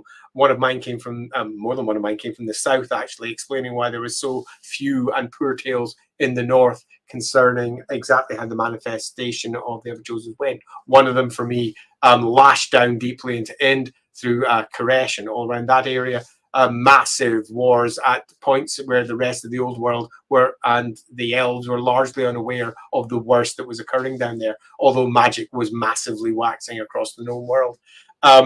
So what would I do? I do what I did previously, have a good long think, try to figure out how to make it make sense, and then do it. But you tend to find that that document was written back in about 2007, and the lore has moved on significantly since that date. So if I was doing it again, I would again re-examine everything, do it in a completely different way, because Grand Cathay, for example, now is so starkly different to what it used to be, that I would be incorporating an awful lot of what they have presented, the new version of Cathay. I'd be using the Great Bastion in the north in a different fashion. I'd be using the Fort the forces of the dark gods striking in from the south in a different way too. Okay, moving down. Let's have a quick check there off the top of my head. If you had a chance to write on one of the... Oh, I think we've just done that one. Excellent. I do love a double question. Oh, hey, Alan. Nice to see you there. Beer pumps in, just being introduced to you. Thanks, Otech. I'm glad you're here. You're a breath of fresh air. Oh, thanks. Your enthusiasm for is infectious. I love it, so I hope that others do too. And if you happen to be out there loving it, yay! Just want to say, still working on the lore or just a fan? I am just a fan, but I think I have always been just a fan.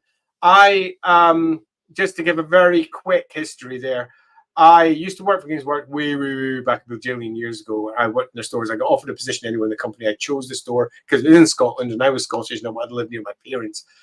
Rather amusingly, I could have gone to the studio, chose not to because I was young and I would say arguably stupid. But if I didn't come here, I wouldn't have met my wife and my kids. So I think I made the right choice.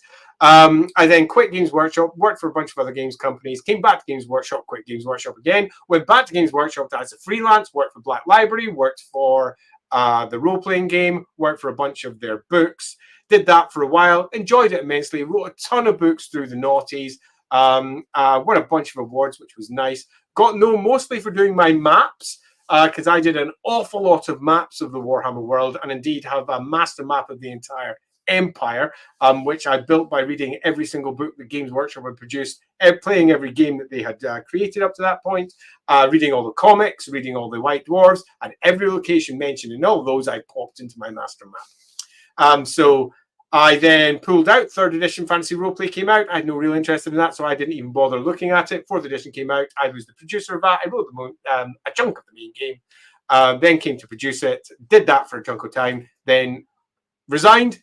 And here I am just chatting on the internet. Nowadays, I work for a company called Rookery Companies, which is me and some of the bestest folks in the world. We create system agnostic role-playing material. So if you fancy picking yourself up an adventure you could play for any role-playing game, you'll be getting that from us pretty soon. We're also building some board games in the background. We have one of those in print at the moment waiting to go, but it's not arrived with us yet. I'm sure it'll arrive at one time. The French edition is being done just now.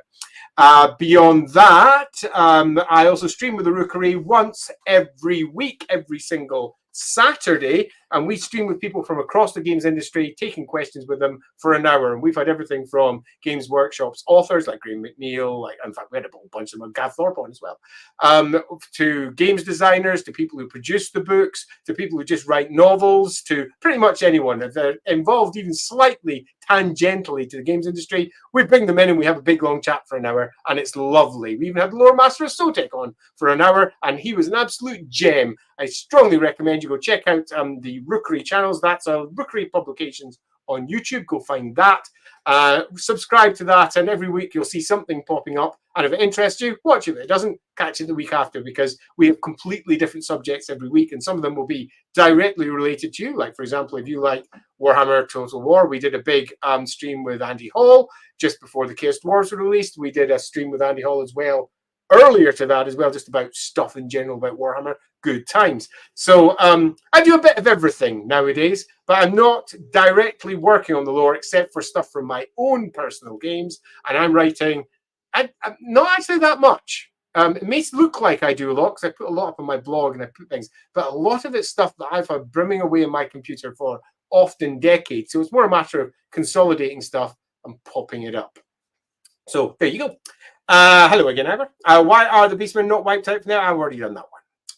Right, so David Jones, off topic. Would you like Felix to return to your set? Yes, I would, because I think that's fun. But then again, Age of Sigmar, unlike some who love Age of Sigmar, not my favorite setting. I've almost been won over by it a few times, but I'm yet to go there. Do I think Warhammer as a whole would fit more romance? Yes, there seems to be very little. I think that the human condition and what we are as people is something that is eternally interesting as a subject matter. And you can't, the biggest wars known to man have been brought about because of love in terms of the history. Take a look at the story of Troy and how that came about. And to remove romance from all of that, to remove love, to remove something that is so core to what we are as human, or indeed what all of the species represent in the world, is, I think, a criminal miss, a huge miss. when I was going to be doing some books for Black Library, I remember making a pitch for one on the High Elves, another one about engineering and similar. And I was directly focused towards avoiding such subjects. And I will admit that left me feeling somewhat jaded, because after all, pretty much everyone in this world will at some point fall in love. Pretty much everyone in this world will end up with someone. There'll be jealousies, there'll be all sorts. And if we cut that out, the Warhammer world is bleak as fuck and empty and nowhere near as interesting as it could be. Now, yes, a whole bunch of the stories in the Warhammer world say, oh, such and such was with such and such, but the removal of, well, let's be honest, the removal of women in general in the Warhammer world has been something that has historically required a certain amount of massaging to try and resolve. But yes, I think that more would be a good thing. Right. Lindsay just saying there. We have a lot of romance in Warhammer, definitely do. So I definitely think you'll see more in Warhammer. You certainly will. Since I started ending with it, says Hendrik. I'm really curious what makes Gerhardt such a coveted pawn. Is there anywhere I could read about that? Or is it just, it's sadly just keep on watching? It won't be properly answered as a plot point for quite a number of episodes yet. There has been some discussion of that for our streams. Now, for anyone out there going, what the fuck's he talking about? Our Warhammer streams is where we play, as I mentioned earlier, Warhammer Fantasy Roleplay every week, and Gerhardt's one of the characters in that, and it's quite clear that there are people who are trying to somehow manipulate him in one fashion or another, or what think he's important, including Alamenoweth's character that Lindsay plays. And there's been some answers dropped down, but most of them have been loose, and they have not really been necessarily correct. What will be my next PC? Any campaign setting, any historical period and location, just your perfect campaign to explore a character, right? So obviously I'm playing just now in The Enemy Within, which is very much the first steps towards the end of the world campaign, or potentially avoiding the end of the world. So if I was going to be doing a completely different campaign, you could argue that I would want to possibly do, say, an old world one, so I could explore the new setting that's going to be presented by Games Workshop very soon. That could be quite fun. And I wrote an entire campaign for Mordheim. A Mordheim campaign that would take place in Mordheim, a little after the destruction of Mordheim, and in the present day all at once. And that was a super fascinating thing to do, but that couldn't come to pass because Mordheim is a separate intellectual property to Warhammer. And one's obviously the Mordheim game, the other was the Warhammer game. So I was never going to be able to do that, and so I put that project aside. If I was going to do one that was a Warhammer one, I would probably want to do something that dived in deep into stuff that Games Workshop's often avoided actually make sense. So maybe the Druki, that'd be quite fun. Lizard Men might be less interesting, but would certainly be fun. I think that there is a lot of missed opportunities there. I would be less interested in diving into something the Games Workshop hadn't yet created, because it's quite possible that by the time I got around to doing it, they'd create it, and everything that I did would be overwritten, and I'd feel a little bit like, man, I don't want to do this anymore. So I'd probably want to dive in deep into something that's already quite established, but not very well looked into. So yeah, Dark Elves look like a nice one to start a campaign with. I think that could be an awful lot of fun. A good Game of Houses thing. That'd be good. Starter says, I have a question. Are there differences between, we've already done that one. Let's move on. Alan says, what minigame do you wish you could have added to Warhammer Fantasy Roleplay 4? Right, so I had a minigame already organized for dealing with war. And that's one that I wish had gone further. We already had some basic rules for dealing with that being written by a couple of freelance authors. But it was enough when I saw those rules coming in for me to realize that I needed something much better and also much simpler to deal with the larger conflicts that could potentially be going on in the background as the PCs were trying to involve themselves with their individual plot lines. So there you go. That's one that I think would be quite fun. Dashin says, why does so many art in 4E depict a person holding a spear and a shield, but by the rules, the spear can only be two-handed? It can't. A spear is a basic weapon. Warhammer weapons have spears, basic weapon. That's it. So you can just have a one-handed spear as a basic weapon. So it is covered. That was intended to be completely updated in the Armory book. Never wrote that. I have no idea if Cubicle 7 have taken that any further. Oops, don't need to go anywhere there. Love stories. Right. Just a loose one. Outside the Enemy Within books, what splat books are most useful? Depends what you're looking for. If you're looking purely for lore, there you need something completely different to someone who's looking for, say, rules and extras. I would, if you're wanting a book, I would instead suggest you ask a different question, and that is, if I'm looking for this, what's the best option? Was Twitch chat not working there? That does not sound good. Didn't no, apparently Hawk didn't realize it wasn't. Well, there we go. CB4N, CB4N, CB ban, I don't know. Hi. Can you think of a character who is maybe a little more obscure, but who you think more Warhammer fans would find interesting? Oh, there's a bunch of characters that are obscure that I really enjoy. Acold Hellbrass is not often talked about. Do love Acold. That's Chaos Tzeentch champion because he spun and twisted the classic example of what a Tzeentch champion should be, because he brought life wherever he went. And I really enjoyed that character for what he added to the setting as a whole. There are really quite a number of them, and just ping it. I mean, there's a bunch from the old Dogs of War, but a lot of those are a bit silly, so they're not necessarily my cup of tea. Going through the Chaos Dwarves now, there's nothing that jumps out. High Elves, we've had a good chat about most of those at various points. Same with the Dark Elves, Lizardmen. They've had a lot of chat of late, even the more obscure characters.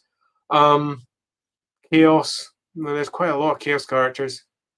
There's a lot of characters from the novels that don't get a lot of chat, because most of them at some point or another will break the general canon, because many of the novels are sometimes somewhat loose with the rather fixed nature of what the Warhammer world should be, as they start exploring shades of grey. So there's quite a lot of interesting ones there. Dwarves, do like Burlock Damonson. Always was rather... Oh, the Burlock Damonson. We should have more on Burlock Damonson. I do like Burlock. Anyway. Let's pop down. Am I satisfied with Manfred's story from the beginning, middle, end? No. Is my answer. Mark says, loving the stream. Thanks. I've already done the Caleb Dark one. I read some of their characters are taller and stronger than other humans. Was it so? And how do they relate to other human types? Right. So there's a lot of different stories about heights, weights, widths, and everything of various races of humanity across the world, not just in what will be the old world and slightly south of there. There's also a lot of chat about certain species of humans just being bigger or smaller. I would be careful. Nehekarans, for example, have in one place been relatively strongly associated with Ostermarkers. And the way that Ostermarkers pop out. And this may be a surprise to many of you out there who know the Empire lore particularly well, but all of the tribes of humanity came across, that formed the Empire, that is, the great tribes that Sigmar bound together. They came across the World's Edge Mountains, and they also came across the mountains to the south. So you've got the World's Edge moving down to the Black Mountains down there. And down in the Black Mountains by Blackfire Pass, there's an ancient stone there that explains the tribes that passed there. There's over in the World's Edge some relatively old stuff that talks about the Teutigans coming over. And one of the fun aspects of that is they had to come from somewhere. And where did they come from? And the Ostermarkers were relatively closely tied to those. And are the Ostermarkers taller than others? No, not really. I would say that the lore differs on this one in multiple places, and that it's a sticky situation. Largely because whenever you start speaking about certain species or races, pardon me, having advantages of any types over others, a lot of writers, for often very good reasons, get really antsy. So on a more simple answer, the Nehekarans are a very ancient human, let's say, people, and they certainly have influenced and become integrated with other peoples as they spread out.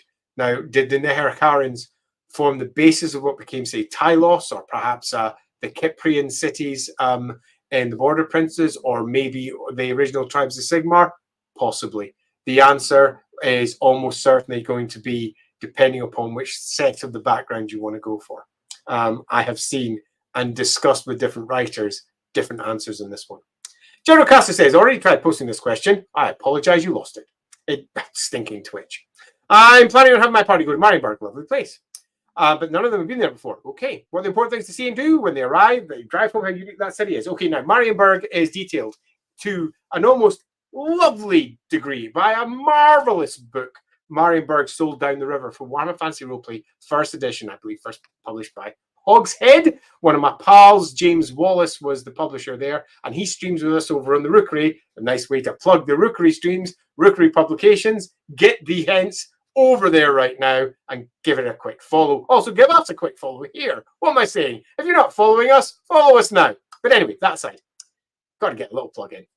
None of them have been there before. So Marienburg, there's different ways to answer this, but loosely I'd say that I'd be looking to express the primary tones, the themes of this city, not just the locations. So what's it like to be there? And number two, I'd be looking for some key locations and bringing them up to your characters so that they understand it. So a couple of loose geography things. It's in the middle of a gigantic stinking marsh, the Cursed Marshes, with walls all the way around it. It's a city built on islands, and it is a massively cosmopolitan city. Probably the most cosmopolitan city in the old world, possibly seconded only by probably Altdorf of all places, which really surprises people. Altdorf is an enormously cosmopolitan city. Anyone that goes, oh, it's just a bunch of white German dudes, isn't it? Nope. No, really no. And Marienburg is probably even more cosmopolitan. It has entire sections of the city laid out for people from End, from people from the Pond, from people from Cathay, from people from Tilia, from Kislev, from the Empire, all over the shop. So getting that sensation of cosmopolitan is important. It's also cosmopolitan in terms of the number of species that are there. It doesn't carry the same xenophobia that you get from the Empire. Now, people don't generally think of the Empire as xenophobia. It's got ogres in it. It's got halflings in it. It's got elves in it. It's got dwarves in it. But once you get past that, they tend to get a little bit, yeah, no, we don't really like anything else. So species like the gnomes are sort of forgotten. But Marienburg has got people from across the world. And every time a new detail is added to the Warhammer world, that new detail pops up into Marienburg. So if you see something added into Cathay that you think is cool, yeah, that's in Marienburg. If you see something cool that's been hinted at in, say, Ind, yeah, there's going to be some of that in Marienburg too. So really bring that up. And a good way of thinking of that is color. Bring in all these different colors, all these different cultures, sitting and rubbing shoulders to shoulders with each other. An enormous elven quarter, dwarves doing their thing, smoke billowing into the sky, loads of boats, massive navies, imperial ships not that far away, not wanting to spend the toll money to get through the city, so coming down, then going back up again, just to show that the Imperial First Fleet is still something to be bothered by. It's a city of conflict, and it's a city that is bluntly huge. In my version of Marienburg, a city with a population of well over 1 million. A truly enormous city, and I'd be wanting to drive that home. Islands, cosmopolitan, and at the heart of it all is a city that is ruled by merchants.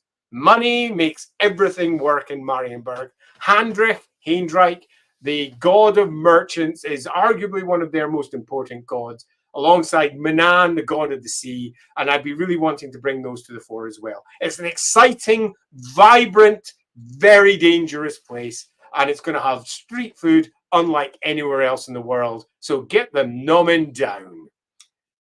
Because, yeah, I do love Marienburg. Our Azure is here, interchangeable in the Winds of Magic context. The recent short novel has raised questions about the elemental winds of Cathay. Yeah, indeed. Clyde's suggesting that Azure winds are associated with the shadow. I still not read that one, so I'm going to skip that one until later. And of course, Azir is Earth. Indeed. Earth, ground beneath us, not just another celestial body in front of it. Indeed. But yeah, I'm going to cover that one at a slightly later date. And this was me saying I was going to stop like half an hour ago. Still going, so I'm enjoying the questions. I'll do a few more. Is there any chance to see old ones in Warhammer Fantasy, or at least learn about the visual appearance? I do not think that will ever happen. Not in any official text. I mean, it might. Games Workshop is Games Workshop, and sometimes they go further than you expect. But I highly, highly doubt it. Keeping them mysterious is one of the things that keeps the setting mysterious as well. Pardon me. There's a concern. Crackling return there for a moment. I definitely think that one of the wires that I've got in here possibly has a loose connection, so I might just order another wire on that one and see if that resolves it. I'm not liking that in the slightest. Yeah, thanks for posting that up, Ryan. That's why I'm doing this, because if I'm going to be doing several long streams, I don't want cracklings to be repeatedly popping up. When I was setting everything up, we had a period of almost half an hour where I couldn't get rid of the crackles. I repositioned everything, took out all the wires, put them all back in again, and it disappeared. But clearly there's a loose connection somewhere, and I'm pretty convinced it's the USB cable. So I'll go for replacing that. I've got another one that's exactly the same for my streaming room on the other side, so I'll be able to replace it like for like and see if that resolves it all. Then I know it's the cable. If that doesn't resolve it, then I won't know what it is. Right, so anything else there? We've got a question here, which is this one. Hello, Melissa. Do you think gods like Azurin are bound to the Warhammer world? Certain passages of Nkari's thoughts, processing he's actually elsewhere? Absolutely. And he isn't looking at even his temples all the time. Right, so the multiverse that is the Warhammer property would suggest no. And it would suggest that Azurin, for example, I mean, you could take it that the gods of 40k, the Eldar gods, retreated to the Warhammer world and its version of the multiverse, or that they are just separate entities that have similar qualities, allowing them to communicate. Nkari or Nakari, depending on how you want to pronounce it, are not the same or are the same. There's multiple ways that it could be written, and the writers love teasing at it, because as long as they stay on the right side of not entirely confirming something, you can have quite a lot of fun with it. Indeed, I have done so myself. But if you were being absolutely open with everything that's been written, then the gods are far bigger creatures than people in the Warhammer world realize. Jinx says, so glad to see you're getting over being ill. Me too. I've had a very long day today and I needed some time off. Didn't expect to do this stream for so long, but I have a reputation to maintain. But my question is Luther Huss. Oh, Luther Huss. Who is he? How did he meet his end? Side note, will he be seen in the Enemy Within campaign?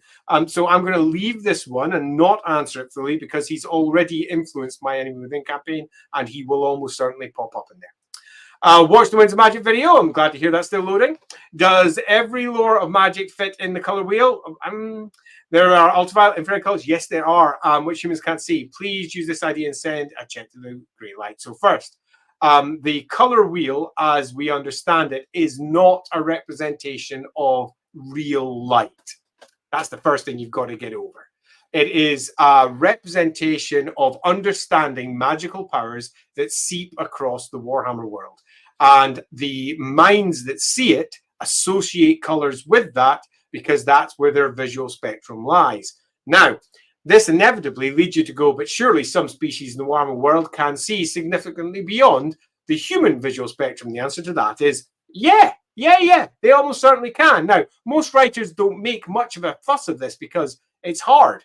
I mean, thinking that elves can see beyond human spectrum makes it really difficult to write for them, because you have to start saying that, well, when I look at a human, all of them don't look like how I, as a human, see humans, because they don't. Someone that can see into infrared will be seeing a variety of different... Oh, you're never going to be able to hide from an elf. Yeah, they're over there because they're glowing like bloody torches. And I can see into ultraviolet. Yeah, it's literally all over their face. Their faces look completely different. Humans just look like a different species to how we perceive them. Elves aren't human. So most writers just don't bother with that shit and pretend it's not there, in the same way that they don't bother thinking about the fact that the Warhammer world has 400 days in it, not 365, and that everyone is much older in the Warhammer world than they would be in the real world, and that Warhammer days are probably longer than 24 hours as well, even if they break it up into 24 hours. They're just longer hours. I mean, a short video about that, indeed, about the calendar of the Empire, somewhere around on this channel somewhere. So that's all a long-winded way of saying that magic can't be seen in the same way as real light. But you're almost certainly right that magic as a whole spectrum is probably much more complicated than simply viewing 8 colors. Yeah, okay. Right, so still loading says, thank you, Andy. I see a new host. Oh, I'm just happy to join Lord Master Sotet, because we get to have fun, and that's good, yeah? Right, let's scream down. There's any more? There's a nice little handy. How would you, a half Azure, half Duchy child, be seen in either societies? Would it be treated as an outcast? Yeah. I think that makes for a super interesting character, though. and I would look to be drilling into the specifics of the difficult life that individual would face, and I would want to. I think that makes for a great character, so that you can start discussing the ridiculous nature of the elves and everything that they're doing.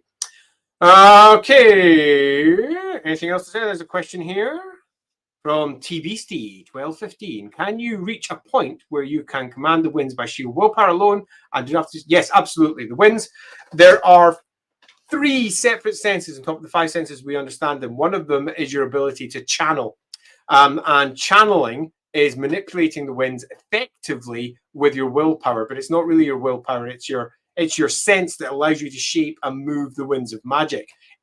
The ability to turn that into a material effect has literally nothing to do with your channeling. So pretty much everyone that can cast spells can command the winds by sheer willpower alone. So they can all do it to a degree, but they all do it through different paradigms. They all understand magic in slightly different ways, meaning that what channeling means to each of them will be different. Some might see it as refining and literally moving flows. Others might see it shaping something. Others might see it as something completely different and not be able to see the winds hardly at all because they don't understand them. They might just feel it as an onrush of power that they then say words and turn into an effect that they can suddenly see from almost nowhere. So the answer is complicated, but at heart, they kind of all can do it. Okay, could ogres have a unique interpretation of fire magic through Ganstrumacy? I think that would be quite a lot of fun. And the answer to most questions is, let's start with could in Warhammer, is almost always, yeah, probably.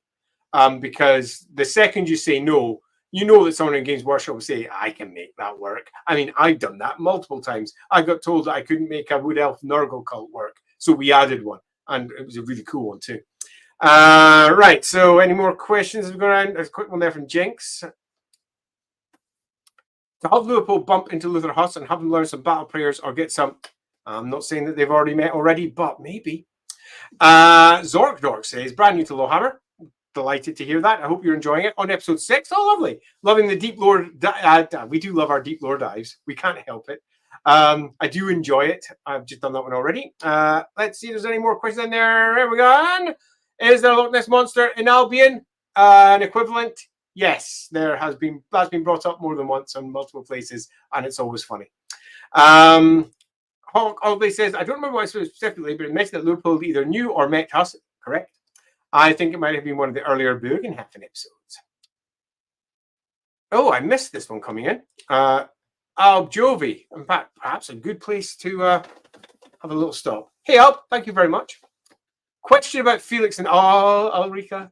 So I don't worry, you don't need the question. I kind of love Ulrika because the author of the books, Nathan Long, is a great friend of mine, and he's quite literally the best. And he dedicated Beast Slayer to me, which was really nice. If you get the Beast Slayer novel, I think it's Beast Slayer, Shaman Slayer. It was Shaman Slayer. Dedicated to Andy Law, my native guide. I can't believe I forgot that. This is where it's Beast Slayer. I'm going to have to go have a look at the book after the stream. But he wrote the Ulrika books, and I have that copy over there, and he signed it, and it's the best. I love them so much. Are physical relationships to humans and vampires possible? Yes. Enjoyable, sure.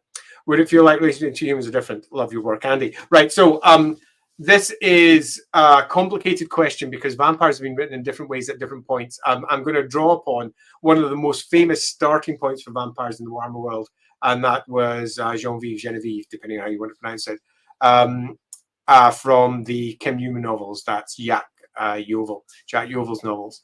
And Kim Newman uses that character, which he's used in multiple other places as well, Genevieve, to show that, yes, vampires most certainly do have physical relationships frequently. Look at Detlef Cirque between humans and vampires. Is it possible? Yes. Is it enjoyable? Most certainly.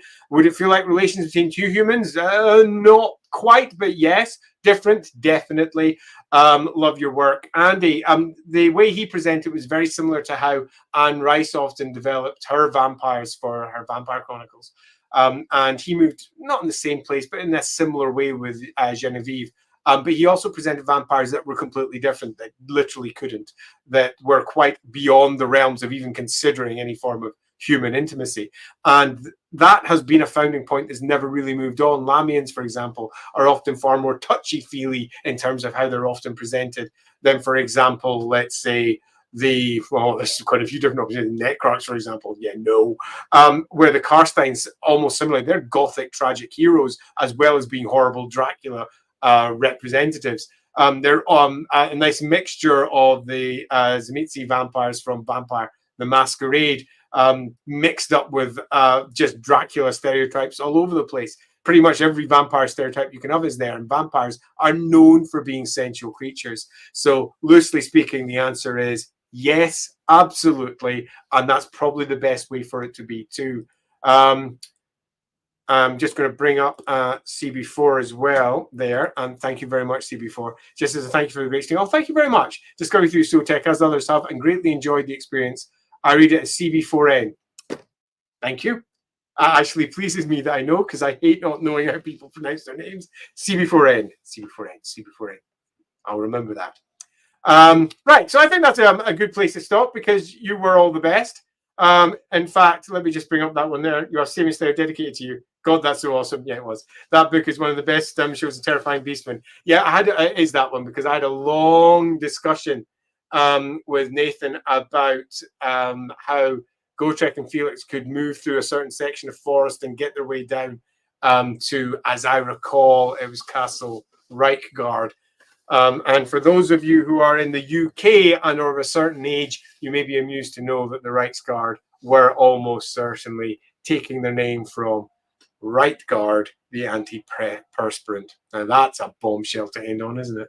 I remember discussing that with the person who made that discussion, and they were like, yeah, that's what it's named after. Rightguard. That's a thing.